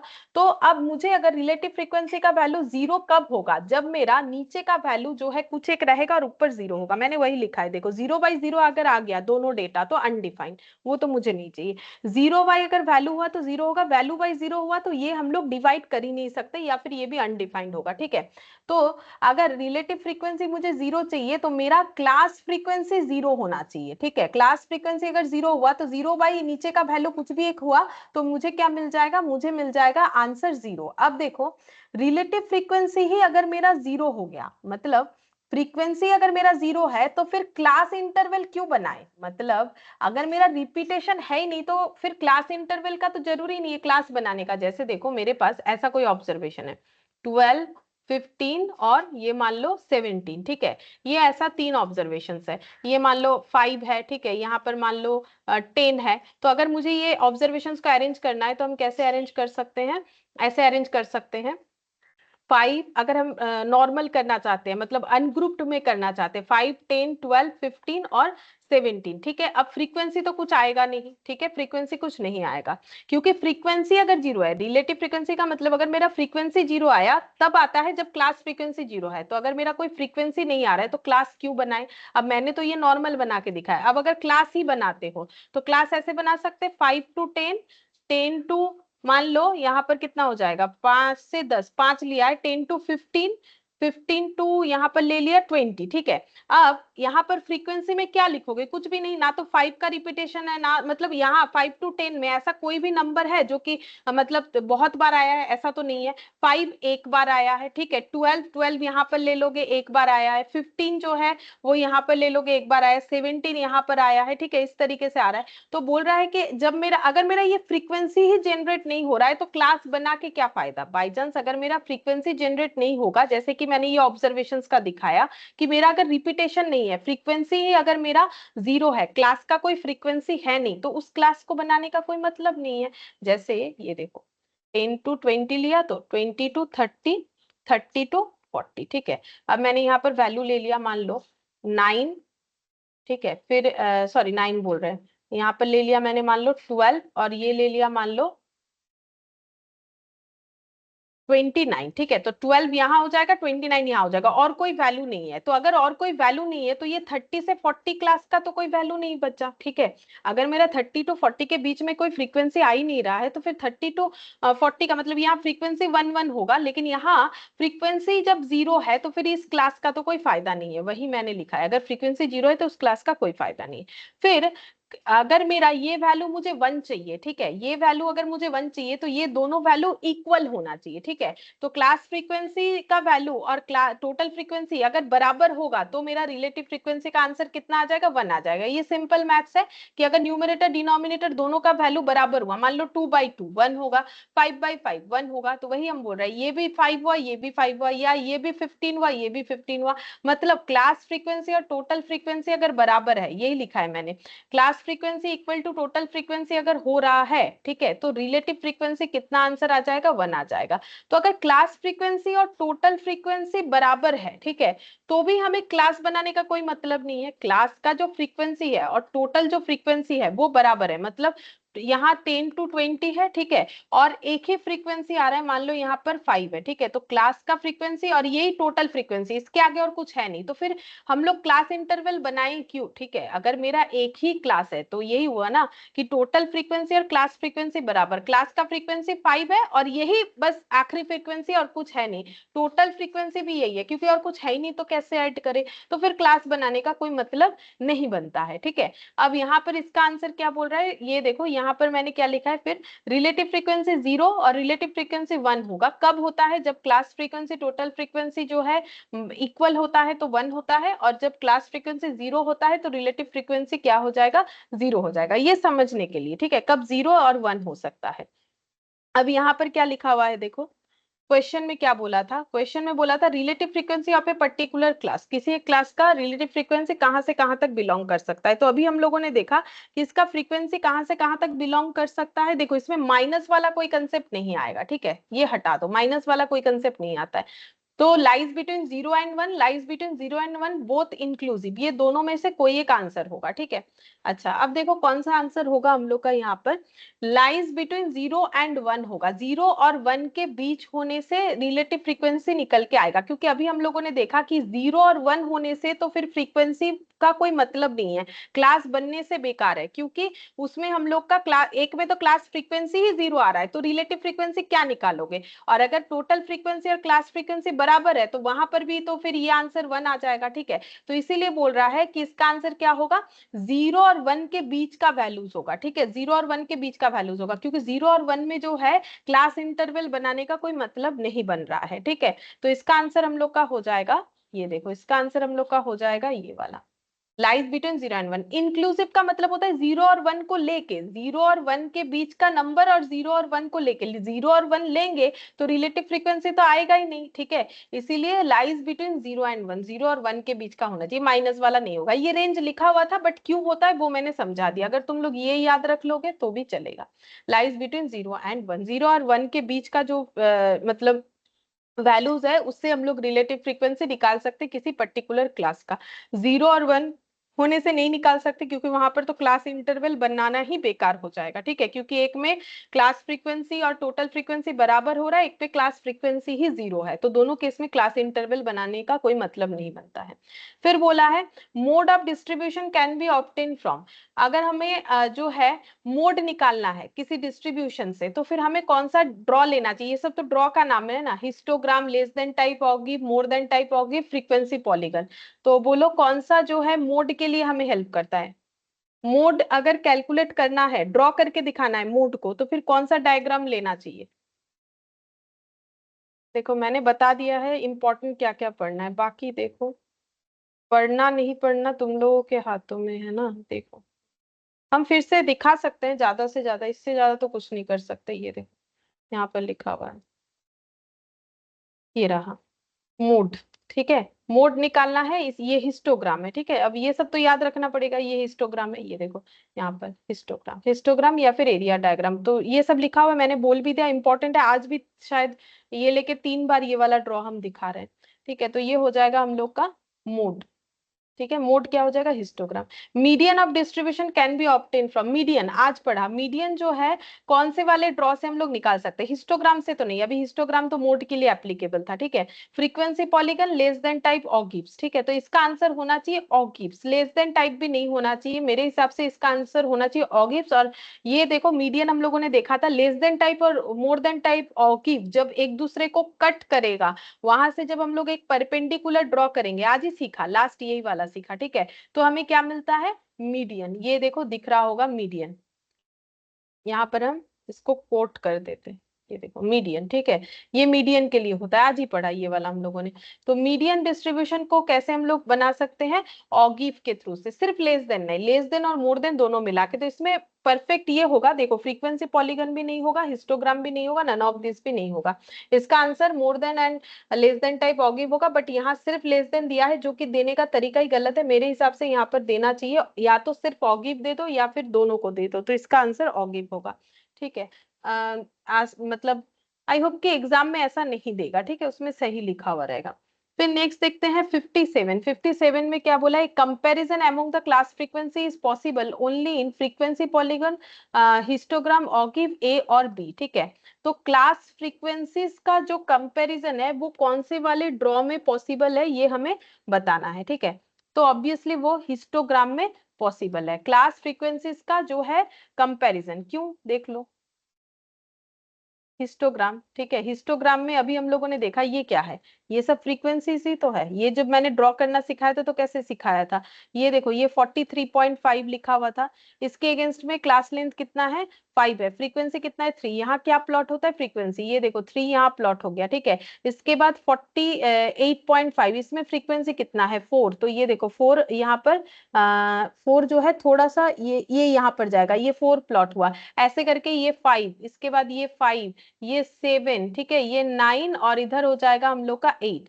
और जब हम लोग अपर क्लास बाउंड्री में गए 48.5, तब ये देखो 5, ठीक है, फिर ऐसे करके 48.5 में 3, ठीक है, 48.5 में 3, 53.5 में 4, ऐसे करके, ठीक है, ऐसे करके ऐड ऑन होते गया। तो ये सब क्या बन रहा है, ये जो बार बार ऐसे बन रहा है, ये है हम लोग का फ्रीक्वेंसी का डेटा, ठीक है। ये जो ऐसे रेक्टेंगल बन रहा है, ये फ्रीक्वेंसी को लेके ही तो बन रहा है। तो फ्रीक्वेंसी का कंपैरिजन कर सकते हैं, सबसे बड़ा फ्रीक्वेंसी ये वाला है, ठीक है, तभी तो इसे मोड, यानी स्टैटिस्टिक्स में जिसे मोस्ट बोलते हैं, तो इसे मोड बोला जाता है। तो ये हो गया comparison among the class frequency is possible only in histogram, histogram में पॉसिबल है, फ्रीक्वेंसी पॉलीगन में तो है ही नहीं। ये देखो फ्रीक्वेंसी पॉलीगन तो आज ही सीखा था, ये इसमें थोड़ी ना हम लोग कंपेयर कर सकते, उसमें सबसे आसानी से कर सकते हैं। Frequency curve is a limiting form of, frequency curve किसका लिमिटिंग फॉर्म है, ये भी आज हम लोगों ने सीखा कि फ्रीक्वेंसी पॉलीगन जो है वो लिमिटिंग फॉर्म ऑफ क्या है, frequency polygon and histo, sorry ये फ्रीक्वेंसी कर्व, ठीक है, मैंने गलत पढ़ दिया, फ्रीक्वेंसी कर्व जो है वो किसका लिमिटिंग फॉर्म है, ये दोनों का लिमिटिंग फॉर्म है। और इसका आंसर क्या होगा, ए और बी, मतलब ए इससे भी बना सकते, इससे भी बना सकते, थोड़ी देर पहले मैंने दिखाया था ना, ठीक है, इससे भी बना सकते, इससे भी बना सकते, ये देख, ये बेल शेप वगैरह, ठीक है। तो ये जो है मैंने थोड़ी देर पहले ड्रॉ करके दिखाया था, ऐसे करके, ठीक है। इसमें ऐसे स्मूथ कर्व ऐसे ड्रॉ कर सकते हैं, या फिर ऐसे फ्रीक्वेंसी पॉलीगन ऐसे करके, ऐसे, ठीक है, ये ड्रॉ कर सकते हैं। तो ये लिखा हुआ है limiting form of area diagram यानी हिस्टोग्राम, ये हिस्टोग्राम है, और ये है फ्रीक्वेंसी पॉलीगन। इसमें से जब हम लोग स्मूथ कर्व ड्रॉ करते हैं फ्री हैंड से, ये दिया हुआ है, it's obtain bye drawing smooth and free hand curve through mid point, mid point को एड ऑन करते हुए इस पे से जब हम लोग कर्व बनाते हैं, तो इसे हम लोग बोलते हैं फ्रीक्वेंसी कर्व। तो फ्रीक्वेंसी कर्व कैसे बनाते हैं, फ्रीक्वेंसी पॉलीगन या फिर हिस्टो डायग्राम को यूज करके, यानी आंसर ए और बी होगा, ए एंड बी नहीं होगा, दोनों नहीं लेना है, किसी एक को लेके हम लोग कर सकते हैं। इससे भी बन सकता है हिस्टोग्राम, ये फ्रीक्वेंसी पॉलीगन था, इससे भी बन सकता है। तो इसका आंसर हो गया 58 का सी, ठीक है। 59 most of the commonly used frequency curve, ठीक है, सबसे कॉमनली यूज्ड फ्रीक्वेंसी कर्व क्या है, अभी मैंने कम से कम 4 से 5 बार बोला, ये सब जो दिया हुआ है इसमें से सबसे bell common shift ma'am. Bell shift, हाँ बेल शेप यूज होता है, तो ये आंसर हो जाएगा बेल शिफ्ट। कहाँ गया, ये रहा, ठीक है। The distribution of profit of A company, company का प्रॉफिट अगर मुझे दिखाना है तो हम कौन सा फ्रीक्वेंसी कर्व यूज करेंगे, J shape, bell shape, U shape, any of this, बोलो, ये दिमाग लगा के बोलो, क्योंकि मैंने बार बार बोल दिया है कि इसमें सबसे ज्यादा पॉपुलर क्या है वही यूज करना चाहिए। Bell shape frequency bell curve. Shape, ठीक है, बेल शेप होगा। और यहाँ मैंने लिख भी रखा था, देखो बेल शेप के लिए हाइट, वेट, मार्क और प्रॉफिट, ठीक है। ये आज पढ़ा है, ठीक है, इसमें से अगर कम ज्यादा भी आंसर देते हो थोड़ा बहुत तो मान लेते, लेकिन जो प्रीवियसली पढ़ाया हुआ है उसको नहीं देखोगे तो पेंडिंग हो जाएगा, इतना हम बोल सकते हैं। देखो पेंडिंग होने से फिर उसको रिकवर करना मुश्किल हो जाता है, ठीक है। चलो सेट बी, ये सब जो है अच्छा लगेगा तुम लोग को क्वेश्चन, ये सब पजल जैसा है, ठीक है। तो यहाँ पर दिया है out of 1000 person 25% were industrial worker and the rest were agricultural worker, 300% enjoyed World Cup matches on TV, 30% of people who had not watched World Cup matches were industrial worker, what is the number of agricultural worker who had enjoyed World Cup matches on TV, ठीक है। तो ये तो देखो puzzle जैसा है, इसको कुछ मतलब ऐसा स्टैट का क्वेश्चन जैसा मान के मत करो, ठीक है। ऐसे अगर ये बिना स्टैट जाने भी कर सकते हैं हम लोग, ठीक है, इसके लिए स्टैटिस्टिक्स जानना कोई जरूरी है ही नहीं, ठीक है। तो सेट बी का 1, ठीक है, लेकिन इसको कैसे बनाओगे वो देखना है, ठीक है, इसको कैसे रेडी करोगे। तो यहाँ पर हमें कुछ इंफॉर्मेशन दिया हुआ है, क्या दिया हुआ है, 1000 लोगों का इंफॉर्मेशन दिया हुआ है, जिसमें से 25% जो है वो इंडस्ट्रियल वर्कर है, बाकी लोग एग्रीकल्चरल वर्कर है, ठीक है। तो इसका मतलब देखो एग्रीकल्चरल कुछ लोग काम करते हैं एग्रीकल्चरल, और कुछ जो है इंडस्ट्रियल वर्कर है। और 300% जो है वो बोल रहा है इंजॉयड वर्ल्ड कप, मतलब क्या क्या मैटर पे बात बोला है वो हमें देखना है, ठीक है। तो हम लोग इसको कैसे बनाएंगे, टेबल के थ्रू से इसको बनाएंगे, ठीक है। तो पहले तो देखेंगे दो टाइप ऑफ यहाँ पर लोगों का बात हो रहा है, तो हम यहाँ पर ऐसे बना ले, इंडस्ट्रियल वर्कर, इंडस्ट्रियल और एग्रीकल्चरल, यहाँ पर लिखेंगे टोटल, ठीक है। अच्छा यहाँ पर और एक चीज बोला है, कुछ लोग टीवी देखते हैं, कुछ लोग जो है टीवी नहीं देखते, टीवी पे वर्ल्ड कप देख रहे हैं, कुछ लोग जो है टीवी पे वर्ल्ड कप नहीं देख रहे हैं, ऐसा कुछ इंफॉर्मेशन था। इसको हम लोग ऐसे करके रेडी करेंगे, देखते हैं क्या हमें आंसर मिल जाता है जो पूछा हुआ है। अब टेबल कैसे बनाओगे, देखो इसका कोई रूल्स नहीं है, रो कॉलम से बनेगा। अब तुम लोग बोलोगे अगर हम लोग यहाँ टीवी नो टीवी लिखेंगे तो कोई गलत है, नहीं गलत नहीं है, वो भी बना सकते हो। ऐसा थोड़ी कोई फिक्स रूल है कि इंडस्ट्रियल इधर ही लिखना इधर लिखना, ऐसा कुछ नहीं होता है। अपना दिमाग लगा के जैसे टेबल बना के आंसर निकाल सकते हो बना सकते हो। अगर ये दोनों डेटा को इधर लिखोगे तो भी होगा, ऐसा नहीं है कि नहीं होगा, ठीक है। अब मैंने ऐसे बना दिया, तुम लोग दूसरे तरीके से भी बना सकते हो। बोल रहा है टोटल 1000 लोगों में से 25% इंडस्ट्रियल वर्कर है, ठीक है। तो टोटल कितने लोग हैं, टोटल 1000 लोग हैं, तो उसको हम कहाँ लिखेंगे, यहाँ लिखते हैं। देखो टोटल कितने लोग हैं, तो टोटल 1000 लोग हैं, ठीक है। टोटल 1000 लोग कर दिया मैंने, इधर से भी एक टोटल का कॉलम इधर से भी। तो टोटल 1000 लोग है, इसमें से कितने लोग बोल रहे हैं कि इंडस्ट्रियल वर्कर है, बोल रहा है 25% इंडस्ट्रियल वर्कर। तो 25% मतलब कितना हो जाएगा, 250। अगर 25% इंडस्ट्रियल वर्कर है तो फिर कितने लोग जो है एग्रीकल्चरल हो जाएंगे, 25 और इधर से 750 750। ये टोटल में ही लिखना पड़ेगा ना। अब ये मत सोचो कि टोटल में क्यों लिख रहा है, क्योंकि मुझे तो नहीं पता है ना कि इंडस्ट्रियल वर्कर में से टीवी और नो टीवी वाला, वो तो नहीं पता, वो आगे पढ़ेंगे तो पता चलेगा। टोटल 1000 लोग, 750 एग्रीकल्चरल और ये 250 जो है इंडस्ट्रियल। ये इंफॉर्मेशन दिया हुआ था, मैंने सिर्फ अपने हिसाब से किया। अगर तुम लोग नहीं बनाओगे टेबल तो नॉर्मली भी कर सकते हो लिख के, ठीक है। अब बोल रहा है कि 300% enjoy world Cup matches on TV, ठीक है। 300 लोग टीवी देख रहे हैं, तो 300 लोग टीवी देख रहे हैं मतलब ये हो गया, 300 लोग टीवी देख रहे हैं, ठीक है। टीवी, तो फिर टीवी नहीं देख रहे हैं कितने लोग हैं, 1000 में से 300 लोग अगर टीवी देख रहे हैं तो टीवी नहीं देख रहे कितने लोग हैं, 700 700 700 टीवी नहीं देख रहा है, ठीक है। ये हम लोग खुद से निकाल सकते हैं। फिर क्या बोला है, आगे पढ़ो। 30% of the people who had not watched World Cup matches were industrial worker. अच्छा, जो टीवी नहीं देख रहे, मतलब टीवी देखना क्या है, यहाँ एक ही टॉपिक दिया वर्ल्ड कप देखना है। बोल रहा है कि 30% of the people who had not watch world cup, मतलब जो टीवी नहीं देख रहा है उसमें से बोल रहा है 30% इंडस्ट्रियल वर्कर है। जो टीवी नहीं देख रहे उसमें से 30% इंडस्ट्रियल वर्कर है। टीवी कितने लोग नहीं देख रहे हैं, 700, उसमें से 30% इंडस्ट्रियल वर्कर है, मतलब कितने हो जाएंगे 30% मतलब 210 210, ठीक है। तो अगर ये 250 है, ये 210 है, तो ये कितना होगा,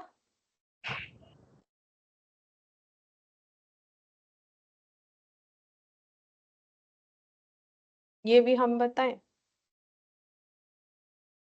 40 हाँ, ये 40 होगा ना, ये बैलेंस करके आ जाएगा माइनस करोगे तो, ठीक है। अच्छा, अगर ये 30% है इंडस्ट्रियल वर्कर, तो बाकी कितने बचे जो कि टीवी नहीं देखते हैं, एग्रीकल्चरल वाले। ये 30% था ना, ये तो हम लोगों ने कैसे निकाला, चलो लिख देते हैं, ये याद नहीं रहेगा पेपर, मतलब क्वेश्चन नहीं देखने से। ये 30% थे, तो बाकी जो टीवी नहीं देखते हैं तो वो एग्रीकल्चरल वाले हो गए। वो कितने लोग होंगे, 260 वो तो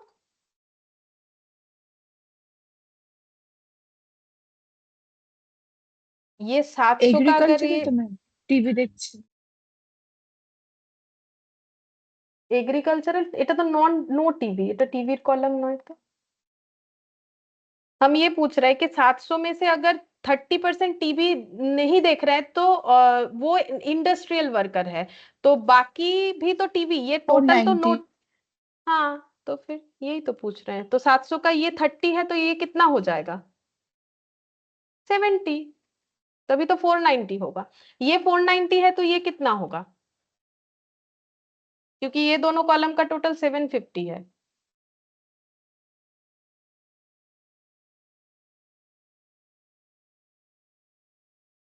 टू 260 माइनस करने से ही आ जाएगा 750 490 यानी कि 260, ठीक है। अच्छा, अब क्या पूछा है वो देखते हैं। देखो पूछा क्या है, यहाँ पर पूछा है कि what is the number of agricultural worker who had enjoyed world Cup matches on TV. मतलब सीधा बात है, कितने लोग वर्ल्ड कप देख रहे हैं टीवी पे जो कि एग्रीकल्चरल वर्कर है। तो ये ड्रॉ से बताओ, एग्रीकल्चरल वर्कर है जो कि टीवी देख रहे हैं, बोलो। सॉरी, हाँ, वर्ल्ड कप देख रहे हैं टीवी पे, कितने लोग, 260 260 260, ठीक है। तो ये पूरा बना लेंगे तो ना हम लोग आंसर दे पाएंगे। अब मैंने पूरा बना लिया, अगर तुम लोग पूरा नहीं बनाओ, सिर्फ ये कॉलम बनाने से भी काम बन जाता, ठीक है, लेकिन मैंने एक बार पूरा बना के दिखा दिया। 260। एग्जाम में पूरा मत बनाओ, जितना पूछा है उतना ही बनाना चाहिए, नहीं तो टाइम जाएगा, ठीक है, उतना टाइम तो मिलता नहीं है।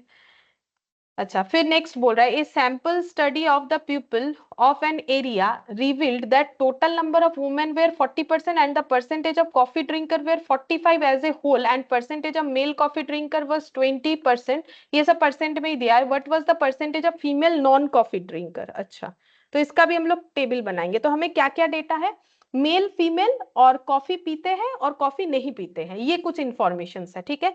तो यहाँ पर बना रहे मेल फीमेल, ठीक है। फिर यहाँ पर टोटल कॉफी नॉन कॉफी, ठीक है, और यहाँ पर टोटल, चलो ये बन गया।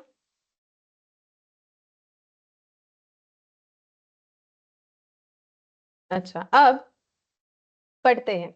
बोल रहा है कि टोटल नंबर ऑफ वुमेन 40% है। अच्छा, टोटल हमें 40% बोला है, ओवरऑल कोई नंबर नहीं दिया। जैसे पहले वाले क्वेश्चन में 1000 दिया था तो हम लोग 100 मानेंगे।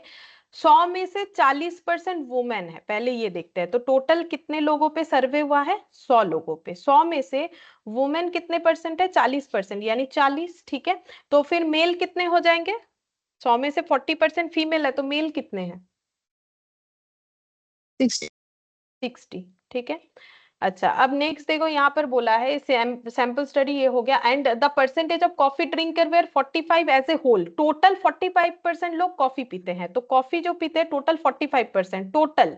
तो 100 का 45% यानी 45 होगा, क्योंकि ओवरऑल 45 लोग कॉफी पीते हैं। तो कॉफी नहीं पीते ऐसे कितने लोग हैं, 100 में से अगर 45 कॉफी पीते हैं तो नहीं पीते कितने हैं, 55। 55 लोग कॉफी नहीं पीते हैं, ठीक है। अच्छा, अब फिर क्या बोला है, बोल रहा है the percentage of male coffee drinker was 20% जो है मेल कॉफी पीते हैं, मेल कॉफी पीते हैं, मतलब इस कॉलम में लिखना है, वो है 20%। तो टोटल कॉफी 45 लोग पीते हैं उसका 20% जो है मेल है जो कि कॉफी पीते हैं, तो कितना होगा, मतलब ये 20% होगा। ये तो सब परसेंटेज में बोला है ना, ये तो सब परसेंटेज है 9%। না, ওটার সাথে বের করা যাবে না, এর উপরে লাগানো যাবে না, এগুলো সবই তো পার্সেন্টেজ বলেছে। ये देखो, तो এখানে বলেছে यहाँ पर क्या बोला है, 45% एज ए होल जो कॉफी पीते हैं, and the percentage of male coffee drinker was 20। तो मेल कॉफी ड्रिंकर 20% है। तो फिर फीमेल कितने हो जाएंगे, क्योंकि टोटल 45% लोग कॉफी पीते हैं, 20% मेल कॉफी पीते हैं, तो फीमेल कॉफी ड्रिंकर कितने लोग हैं, बोलो। 25%। 25. 25%। अच्छा, अब ये जो ब्लैंक है ये भी फिलअप हो जाएगा बिना कुछ पढ़े। ये अगर टोटल 40% है तो ये कितना होगा, ये टोटल 60 है तो ये कितना होगा,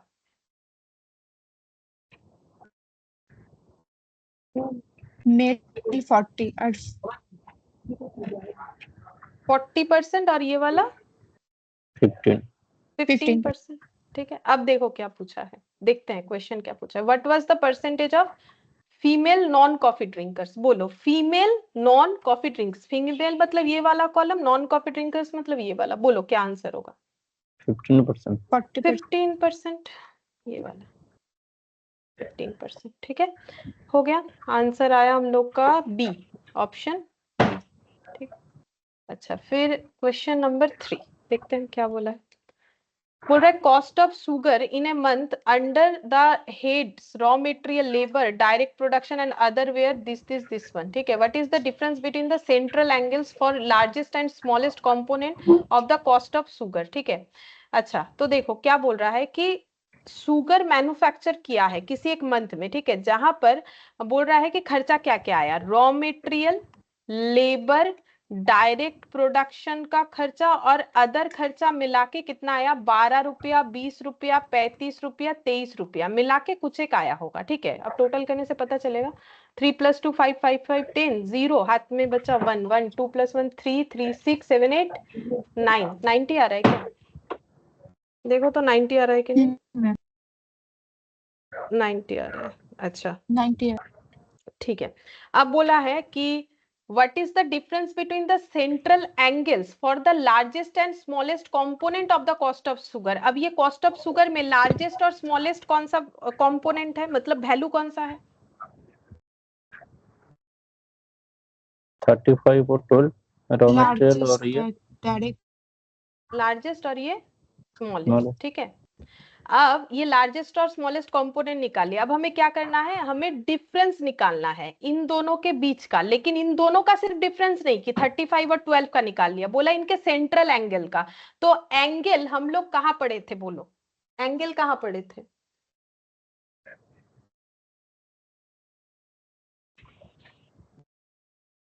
लो एंगल बोलो कहाँ पढ़े थे पूरे चैप्टर में? पाई चार्ट में, पाई चार्ट में,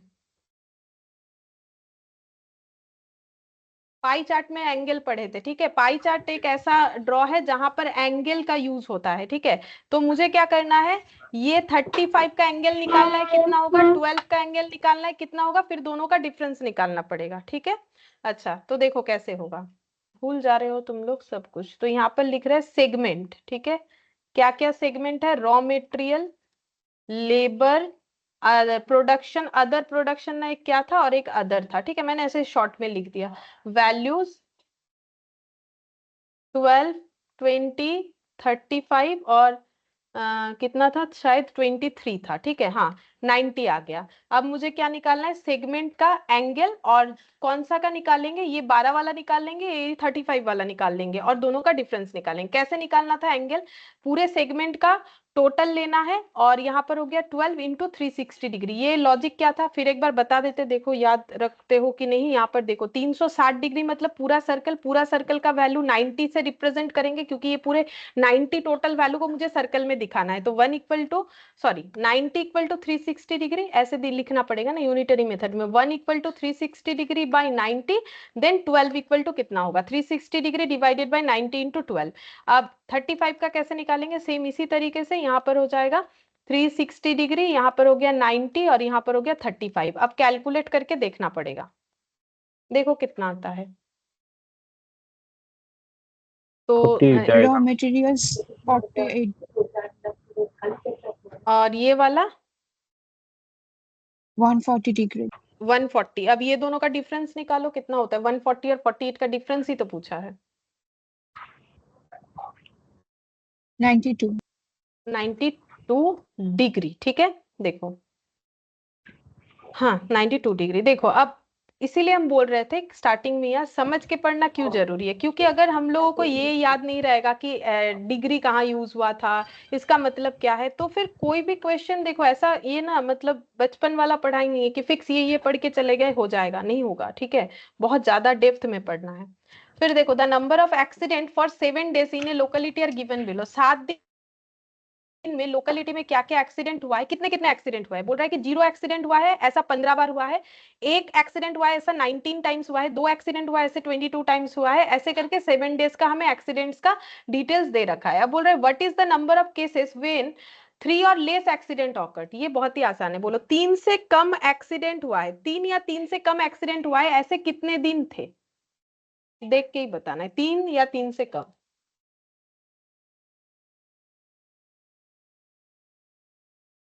यहाँ ध्यान दो, तब मिलेगा 3 या 3 से कम मतलब कितना है।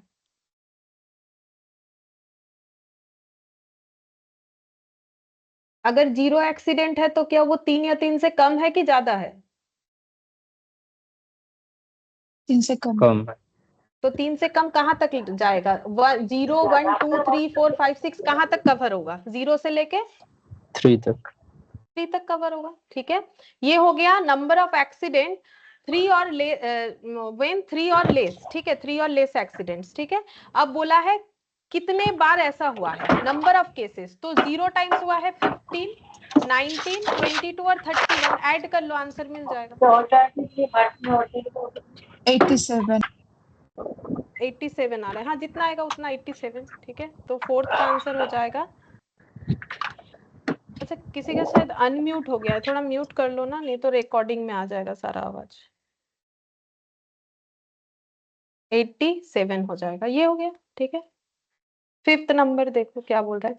The following data relate to the income of 86%, बोल रहा है यहाँ पर 86% का इनकम का दिया हुआ है डेटा, ठीक है, क्लास इंटरवल के तौर पे। What is the percentage of person earning more than 1500, 1500 से ज्यादा अर्न कर रहे हैं ऐसे कितने लोग हैं। तो पहले ये सोचो कि 1500 से ज्यादा मतलब कहाँ से कहाँ तक लेना पड़ेगा। कौन कौन सा क्लास इंटरवल हमें 15 या 15 से ज्यादा बता रहा है। 28 36 36 और 7। ये वाला 28 नहीं होगा, क्योंकि 28 में लास्ट क्या है 1499, हमें क्या चाहिए मोर देन 1500, ये 1499 तक है। 1500 से ज्यादा मतलब 1500 मोर देन 1500 से ज्यादा मतलब ये वाला और ये वाले में आएगा। ये देखो 1500 से ज्यादा तो 36 और ये हो गया 7, ठीक है। तो 1500 और मोर कितना हो रहा है, यहाँ पर लिखते हैं 1500 और मोर हो जाएगा 36 प्लस 7, तो टोटल करने से कितना आ गया 43। हमें बोला है परसेंटेज बताओ, तो परसेंटेज निकालेंगे। ये तो नंबर में हो गया, परसेंटेज कैसे निकालेंगे। टोटल 43 आउट ऑफ कितने लोग, आउट ऑफ कितने लोग बोलो, आउट ऑफ टोटल कितने लोग 86 86, ठीक है 86 आउट ऑफ 86 43% जो है उनका अर्निंग 1500 से ज्यादा है। तो ये हो गया 86 इंटू 100। अब बताओ कितना आ रहा है, उतना ही आंसर होगा 50%, ठीक है। अच्छा फिर नेक्स्ट देखो 6 नंबर बोल रहा है द फॉलोइंग, मतलब ये वाला, ठीक है answer A. The following data related two marks of group of student, group of student का मार्क्स का डेटा दिया हुआ है। मार्क्स है below 10, below 20, below 30, below 40, below 50, ठीक है। How many students got mark more than 30, 30 से ज्यादा नंबर किसको मिला है। 30 से ज्यादा मतलब कहां से कहां कवर होगा, पहले वो सोचो कि 30 से ज्यादा मतलब कहां से कहां कवर होगा। 8400। 84 और 100, यहाँ पर बोला है मोर देन 30, तो 84 ये वाला 84 और 100। लेकिन एक चीज देखो, क्या ये क्यूमुलेट फ्रीक्वेंसी नहीं है, क्यों, क्योंकि देखो ये कैसे ऑर्डर में है 15 फिर हो गया 38 फिर हो गया 65 फिर हो गया 84 फिर हो गया 100, मतलब ये क्यूमुलेटिव फ्रीक्वेंसी में दिया हुआ है कम से ज्यादा। क्योंकि फ्रीक्वेंसी में ऐसा जरूरी थोड़ी ना है, देखो जैसे ये ना फ्रीक्वेंसी था, देखो 15 हुआ फिर 28 हुआ फिर 36 हुआ फिर 7 हुआ, ऐसा जरूरी नहीं कि 15 के बाद उससे ज्यादा ही होगा फिर उससे ज्यादा फिर उससे ज्यादा, ऐसा नहीं है। देखो उससे कम भी आया, लेकिन ये देखो ये कैसे दिया हुआ है, एकदम कम से ज्यादा जा रहा है, एकदम 100 तक जा रहा है, ठीक है। तो ये जो है ये क्यूमुलेट है, इससे ये पता चलेगा अगर कुछ असेंडिंग या डिसेंडिंग ऑर्डर में है ना तो वो क्यूमुलेट है। मतलब ये 15 वो ये 38 कैसे हुआ पता है, ये 15 था, ये 38 कैसे हुआ 15 में कुछ ऐड करके 38 हुआ। मतलब इसका इस क्लास का फ्रीक्वेंसी, एक्चुअली इस क्लास का फ्रीक्वेंसी कितना है, इस क्लास का फ्रीक्वेंसी 15 है। फिर बिलो 20 इसका फ्रीक्वेंसी कितना होगा, 38 में कितना ऐड 15 में कितना ऐड होने से 38 होता है, 15 में कितना कुछ ऐड करने से 38 होगा, हाँ 23, तो ये हो जाएगा 23 इसका फ्रीक्वेंसी। फिर बिलो 30 इसका फ्रीक्वेंसी कितना होगा, अब 65 कैसे हुआ होगा, मतलब एक फ्रीक्वेंसी तो हम लोग का 15 है, एक 23 है, अब इसमें कितना इसमें कितना मतलब 38 में कितना ऐड करने से 65 हुआ है, क्या ऐड करने से 27 27, ठीक है ये 27 मतलब इसका फ्रीक्वेंसी एक्चुअली 27 है। बिलो टू 40, ठीक है बिलो टू 40। अब 84, तो 84 कैसे बना होगा 15 23 27 प्लस और कितना ऐड करने से 84 होगा, मतलब बेसिकली 65 में कितना ऐड करने से 84 होगा, वो 19, 19 तो 19 हो गया इसका, ठीक है। अच्छा अब ये 16 अच्छा ये 16, ठीक है ये हो गया, तो ये हमें मिल गया। अच्छा अब ये देखो ये क्यूमुलेट इस तरीके से किया हुआ है, इससे ये कंफर्म होता है, ठीक है, क्योंकि ये एक पर्टिकुलर ऑर्डर पे दिया हुआ था। अब हम लोग को पूछा क्या, हम लोग को पूछा है how many students got marks more than 30, ऐसे कुछ पूछा है, देखते हैं देखो। हाँ 30 से ज्यादा नंबर मिला है ऐसे कितने स्टूडेंट है, तो 30 से ज्यादा नंबर मतलब कौन सा होगा ये, ठीक है। अब ये दोनों का एडिशन करो कितना होता है 25। 35, ठीक है 35 35, तो आंसर कितना आ जाएगा ये देखो 35 मतलब सी। अच्छा ये तो मैंने बताया कैसे निकलेगा, और एक तरीके से भी निकाल सकते हैं। कैसे? क्योंकि ये क्यूमुलेट समझ गए हैं, तो ये 100 कैसे आया होगा, जितने भी फ्रीक्वेंसी है सारे ऐड करके 100 आया होगा। 84 कैसे आया होगा, जितने भी फ्रीक्वेंसी है एक्सेप्ट इस क्लास का फ्रीक्वेंसी, ये 84 आया होगा। मतलब हम ये बोल सकते हैं कि ये 84 में कौन कौन सा फ्रीक्वेंसी ऐड है, बिलो 10, बिलो 20, बिलो 30 और बिलो 40, सब मिला के 84 आया है। चेक करो, देखो 84 वाला, ये जो बिलो 40 है वो कैसे आया है, ये तो फ्रीक्वेंसी है। अगर इसका क्यूमुलेटिव फ्रीक्वेंसी निकालते, ये 15, ये हो जाएगा 38, ये हो जाएगा 65, ये हो जाएगा 84। तो 84 कैसे आया है, 84 में 15 भी ऐड है, 38 भी ऐड है, 60 सॉरी उल्टा बोल दिया इसमें। ये देखो 84 में क्या क्या ऐड है, 15, 23, 27 और 19, तब जाके हुआ है 84। लेकिन मुझे क्या चाहिए, मुझे चाहिए students got marks more than 30। तो बिलो 10 15 है, ये मुझे नहीं चाहिए। बिलो 20 ये भी मुझे नहीं चाहिए, जो कि 23 है।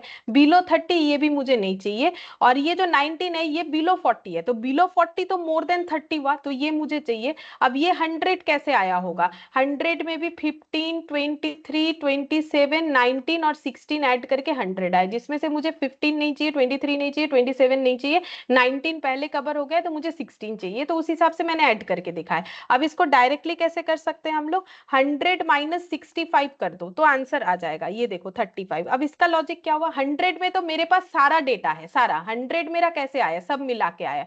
मुझे कौन सा पोर्शन माइनस करना है, मुझे माइनस करना है इतना पोर्शन, ठीक है। ये पूरे में से अगर हम ये वाला पोर्शन हटा देते हैं तो मुझे ये और ये मिल जाएगा।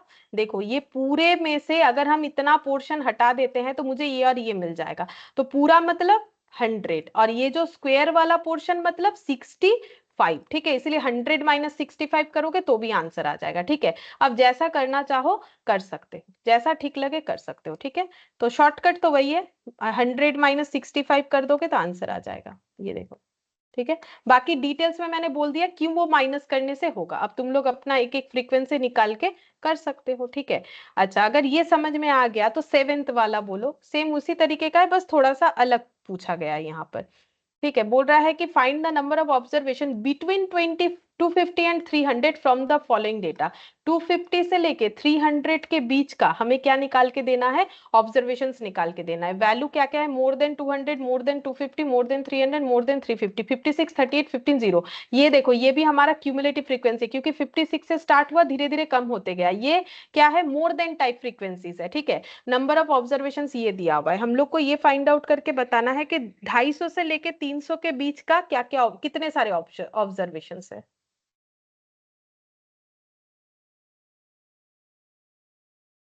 बता सकते हो? देखो ऐसे कर लो, क्लास निकाल लो। मोर देन 200 का फ्रीक्वेंसी क्या होगा, मोर देन 250 का क्या होगा, मोर देन 300 का क्या होगा, मोर देन 350 का क्या होगा। 350 का 0 है। अब 0 से ये 15 कैसे गया होगा, 15 ऐड करके ही गया होगा। अब 15 से ये 38 कैसे हुआ होगा, 15 में कितना ऐड करने से 38 होगा, वो इस क्लास का फ्रीक्वेंसी रहा होगा, 13, ठीक है। मैम 350 अगर 0 है तो हम 0 को क्यों काउंट करें, हम डायरेक्ट 300 को क्यों नहीं करेंगे? 0 मतलब यहाँ पर मोर देन 350 का कोई ऑब्जर्वेशन नहीं है, तो डायरेक्ट 300 से भी कर सकते हो। ये दिया हुआ था तो मैंने लिख दिया, ठीक है। डायरेक्ट इसका कोई इंपैक्ट नहीं आएगा, चाहो तो 300 से भी कर सकते हो। ये 0 दिया हुआ है तो मैंने लिख दिया, ठीक है। तो ये 0 मतलब इसी मोर देन 350 जो है वैसा कोई डेटा है ही नहीं जो कि मोर देन 350 में बिलोंग कर रहा है, तो इसलिए 0 दिया है। फिर ये 15, ये 13 और ये वाला बताओ कितना होगा। 0 में 15 ऐड करने से 15, 15 में 13 ऐड करने से, नहीं 13 नहीं 23, हाँ 23 ऐड करने से 38, और 38 में कितना ऐड करने से 56, 18, ठीक है। ये फ्रीक्वेंसी हो गया। इसका क्यूमुलेट फ्रीक्वेंसी कैसे निकालते हैं, ये हो गया 0, 0 में 15 ऐड किया, 15, 15 में 23 ऐड किया, ये हो गया 38, 38 में 18 ऐड कर दिया, ये हो गया 56, ठीक है। अब पूछा क्या है, देखो अब इससे आंसर दे सकते हो। पूछा है कि find the number of observations between 250 and 300। 250 और 300 के बीच का नंबर बताना है, तो कौन सा रेंज लोगे, 250 एंड 300 के बीच का, तो कौन सा लेना है। 38 माइनस 50। और एक बार बोलो, 38 माइनस 15, हाँ सही बात है। शॉर्टकट यही है, 38 माइनस 15 करोगे तो जितना आएगा, कितना आ रहा है 23, ठीक है। अब यहाँ से देखो आसानी से पता चल रहा है, हमें बोला है 250 से 300 के बीच का, तो 250 से 300 के बीच का ये तो मोर देन 300 है, तो मुझे क्या चाहिए, 250 से 300 के बीच का नंबर चाहिए। ये है 200 से ज्यादा, ये देखो ये है 250 से ज्यादा, तो 250 से ज्यादा ही तो 250 के बीच में आएगा, लेकिन 300 से कम होना चाहिए, तो ये तो मोर देन 300 चला जा रहा है, तो इधर का भी हटाओ, इधर का भी हटाओ, मुझे सिर्फ किससे काम है, ये 23। अगर ऐसे करके करते हो और अगर क्यूमुलेट से समझ में आ जाता है तो उससे बेटर कुछ नहीं है, ये माइनस कर दोगे तो हो जाएगा 38 और 15, ठीक है। 38 और 15 का डिफरेंस जो है 23, वही मेरा हो जाएगा 250 और 350 के बीच का डेटा। तो ये हम 7th नंबर यहाँ पर लिख दे, 38 माइनस 15, ये हो गया मेरा 23। बाकी वैसे डिटेल्स में भी करके किया जा सकता है, लेकिन ऐसे करने से जल्दी होगा। अच्छा, अब ये सब जो है ये तुम लोग खुद से ट्राई करके देख सकते हो कि ये क्या होगा। जैसे ये देखो, ये जो दिया हुआ है ना, the following information relates to the age of death of 50%। 50% का जो है, ये देखो ऊपर का मैंने क्यों नहीं बोला, क्योंकि ये वैसा ही पजल है, तुम लोग इसका ये पजल जो है बना के देख सकते हो कि ये कैसे सॉल्व होगा, कितने मेल है कितने फीमेल है, उस बेसिस पे दिया हुआ है, ठीक है। अच्छा, फिर यहाँ पर भी एक वैसा ही पजल दिया हुआ है जो कि काफी टाइम टेकिंग है, इसीलिए अभी हम नहीं ले रहे हैं। यहाँ पर देखो ये 3rd नंबर वाला देखो, बोल रहा है the weight of 50 students in pound are given. 50 students का वेट दिया हुआ है। If the data arranged in form of a frequency distribution, frequency distribution table की तरह अगर हम लोग बनाते विथ क्लास इंटरवल कैसे लेना है, 81 से 100, 101 से 120, 121 से ये देखो 121 से 140, क्वेश्चन खुद बता दिया है कैसा क्लास इंटरवल लेना है, 141 से 160, 161 से 180, then the frequency for this 5 class interval. तो ये बाकी 5 क्लास बोल रहा है कि frequency of this 5 class interval 1 2 3 4 5, ये जो 5 क्लास इंटरवल है इसका फ्रीक्वेंसी क्या होगा ये हमें बताना है, ठीक है। तो ये तो बड़ा ही आसान है, कैसे होगा ये देखो। अरे ये ऊपर लिख दिया मैंने, यहाँ पर कैसे दिखाए, चलो यहाँ दिखाते, 81 से 100 ऐसे लिखना पड़ेगा तब होगा, 81 से 100। अच्छा, उसके बाद वाला 101 से 120, 101 से 120, फिर 121 से 140, 141 से 160, 161 से 180, ठीक है। अच्छा, अब चेक करो कैसे निकालोगे, तो 81 से 80, तो 82 कहाँ आएगा, यहाँ स्ट्रोक लगाएंगे ना, यहाँ पर टैली मार्क लगाएंगे, ठीक है। तो 81 कहाँ, 82 कहाँ आएगा, यहाँ आएगा। 95, 95 जो है वो भी यहाँ आ जाएगा, ठीक है, 95 यहाँ आ जाएगा। 120, 120 जो है वो यहाँ आ जाएगा, ठीक है, 120 जो है यहाँ आ जाएगा। 174, 174 ये यहाँ पर आ जाएगा, ठीक है। फिर 179 ये भी यहाँ आ जाएगा, 176 ये भी यहाँ आ जाएगा, 159 ये यहाँ आ जाएगा, 91, 91 यहाँ आ जाएगा, 85, 85, 85 यहाँ आ जाएगा, 175, 175 मेरा यहाँ आ जाएगा, ठीक है। 88, 88 यहाँ आ जाएगा, ठीक है। 160, 160 मेरा यहाँ आ जाएगा। 97, 97 यहाँ, ये 5 हो गया, ठीक है, 5th नंबर। 133, 133 मेरा यहाँ आ जाएगा। 159, 159 यहाँ आ जाएगा। 176 कहाँ गया, कहाँ गया, ये रहा, यहाँ आ जाएगा, ये 4 और एक 5, ठीक है, ये हो गया। 151, 151 ये यहाँ आ जाएगा। 115, 115 मतलब इधर आ जाएगा। 105 इधर आ जाएगा। 172, 172 इधर आ जाएगा, ठीक है। 170 इधर आ जाएगा। 182 इधर आ जाएगा। 112, 112 ये इधर आ जाएगा, ठीक है। 101 इधर आ जाएगा। 1 2 3 4, अच्छा 5 इधर ऐसे जाएगा, ठीक है। ये अभी नहीं होगा, ये एप्लीकेबल नहीं होगा, देखते हैं। 5 ऐसे होगा, ठीक है। अच्छा, फिर 123 इधर आ जाएगा। 117, 117 ये इधर आ जाएगा। 93 ये इधर आ जाएगा। 117 फिर से ये इधर आ जाएगा। 99 इधर आ जाएगा। 90 इधर आ जाएगा। 113, 113, 119, 129, 134 ऐसे हो जाएगा। 178 105,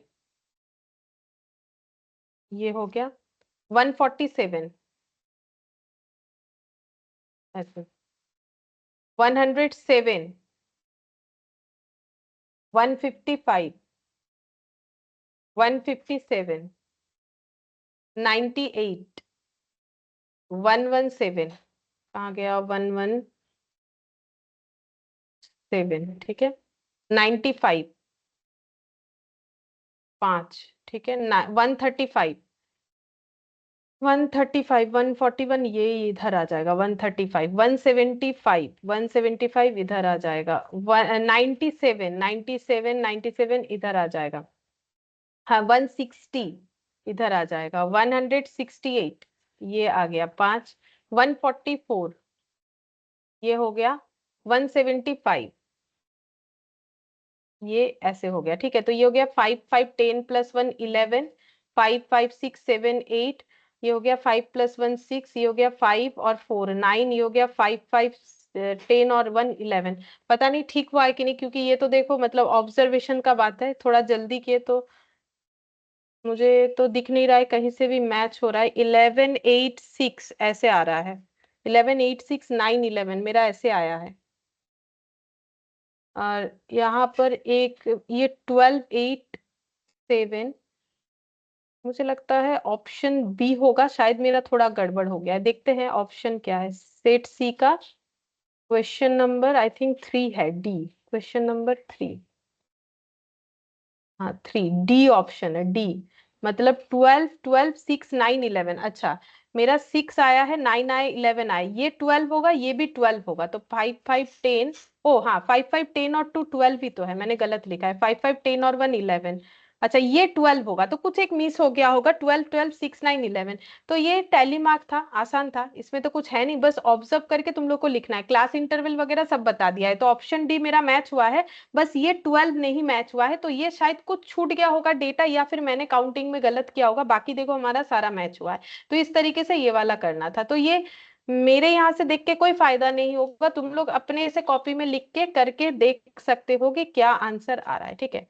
अच्छा, अब यहाँ पर क्या बोला है, the following data relate to the marks of 48 students in statistics, what are the frequency density for the class interval 30 to 39, 40 to 49। ये देखो 30 to 39, 40 to 49 और 50 to 59, ठीक है। इसका हमें क्या निकालना है, सबसे पहले फ्रीक्वेंसी निकालना है, तब ना फ्रीक्वेंसी डेंसिटी निकालेंगे, तो फ्रीक्वेंसी निकालने के लिए टैली मार्क चाहिए, फिर फ्रीक्वेंसी निकालेंगे। तो 30 से 39 के बीच में क्या क्या आएगा, तो 30 ये नहीं आएगा, ये आ जाएगा, ठीक है। ये 56, हाँ 56 आएगा, इधर आएगा 56, 10 नहीं आएगा, 54 इधर आ जाएगा, 38 ये इधर आ जाएगा, 21 नहीं आएगा, 43 इधर आ जाएगा, 12 नहीं आएगा, 22 ये भी नहीं आएगा, 48 ये इधर आ जाएगा, 51 ये इधर आ जाएगा, 39 ये इधर आ जाएगा, 26 नहीं आएगा, 12 नहीं आएगा, 17 नहीं आएगा, फिर से 36 ये आ जाएगा इधर, 19 नहीं आएगा, 48 48 इधर आ जाएगा, 36 36 36 ये भी आ जाएगा इधर, ठीक है। 15 नहीं आएगा, 33 30 यहाँ पर आ जाएगा, 2 4 5 और 1, ठीक है। 62 ये तो आउट ऑफ हो गया, यहाँ पर 57 ये आ जाएगा यहाँ पर, 17 नहीं आएगा, 5 नहीं आएगा, 17 नहीं आएगा, 45 46 45 46 दोनों इधर आ जाएगा, 43 इधर आ जाएगा, 55 57 55 57 38 इधर हो जाएगा, 43 28 नहीं आएगा, 32 इधर आ जाएगा, 35 इधर आ जाएगा, 54 इधर आ जाएगा, 27 नहीं आएगा, 17 नहीं आएगा, 16 नहीं आएगा, 11 नहीं आएगा, 43 43 इधर आ जाएगा, 45 ये इधर आ जाएगा, ठीक है। 2 नहीं आएगा, 16 नहीं आएगा, 46 ये आ गया, 28 नहीं आएगा, 45 ये भी यहाँ आ जाएगा, ठीक है। तो ये हो गया 5 और 4 9, ये हो गया 10 और 1 11, और ये हो गया 5 और 2 7, ठीक है। तो 9 11 और 7 हमें बोला था फ्रीक्वेंसी डेंसिटी, तो टोटल फ्रीक्वेंसी 48 स्टूडेंट्स और आउट ऑफ 9 इंटू 100, ये हो जाएगा। दूसरा हो जाएगा 11/48 इंटू 100, और एक हो जाएगा 7/48 इंटू 100। अगर 100 नहीं भी मल्टीप्लाई करते, जस्ट डिवाइड करोगे तो भी आंसर आएगा। तो देखते हैं कितना आ रहा है।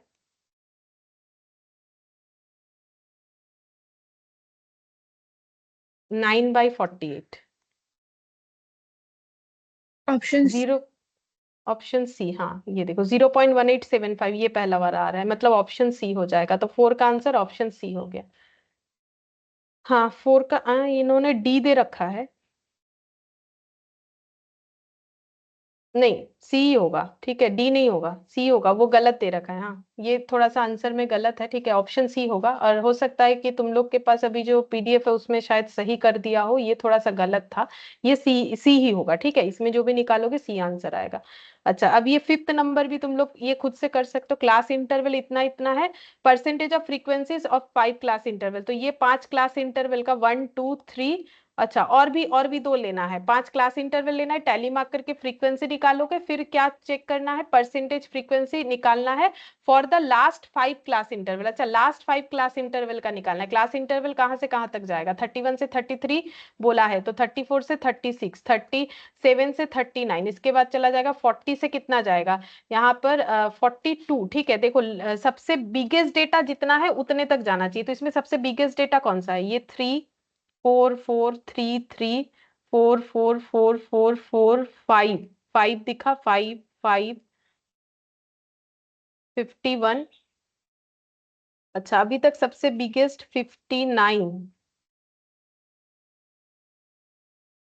59 सबसे बिगेस्ट 59 दिख रहा है, ठीक है। मतलब हम लोग का कहाँ तक जाएगा, 43 से फिर कहाँ तक जाएगा, 45, ऐसे होगा, 31 32 33। अब इसके बाद कहाँ होगा, 46 से लेके 48, 49 से लेके 49 50 51, 51 में 2 ऐड करेंगे तो कितना, 51 52 से 54, ठीक है, 55 से लेके 57, 58 से लेके 60, यहां तक जाएगा। तो लास्ट 5 1 2 3 4 5, तो ये लास्ट 5 क्लास इंटरवल पहले आइडेंटिफाई करना पड़ेगा, फिर टैली मार्क पूरा करना पड़ेगा जैसे अभी दिखाया, फिर परसेंटेज फ्रीक्वेंसी निकालना पड़ेगा। तो ये भी सेम टाइप ऑफ क्वेश्चन है, हम और इसको करके क्या बताए, तुम लोग खुद से करके देख सकते हो। अगर नहीं हुआ तो मुझे पूछ सकते हो, बाकी होना चाहिए, ये नहीं होने का कोई सवाल नहीं है। ऑब्जर्वेशन सही रखो, सही देख के करो। और ये 2 पजल है, ये 2 पजल, ये दोनों और वो वाला क्वेश्चन, ये करके देखो। नेक्स्ट दिन हम लोग कोई फ्रेश जो है टॉपिक, मतलब इसके बाद वाला पॉइंट स्टार्ट करेंगे। और अगर मेरे पास टाइम बचा लास्ट में तो हम ये 3 क्वेश्चन करके दिखाएंगे, अदरवाइज ये खुद से भी करके देख सकते हो, ठीक है। तो आज इतना ही करते हैं। बाय। बाय। मैम ये वाला थोड़ा पीडीएफ थोड़ा सेंड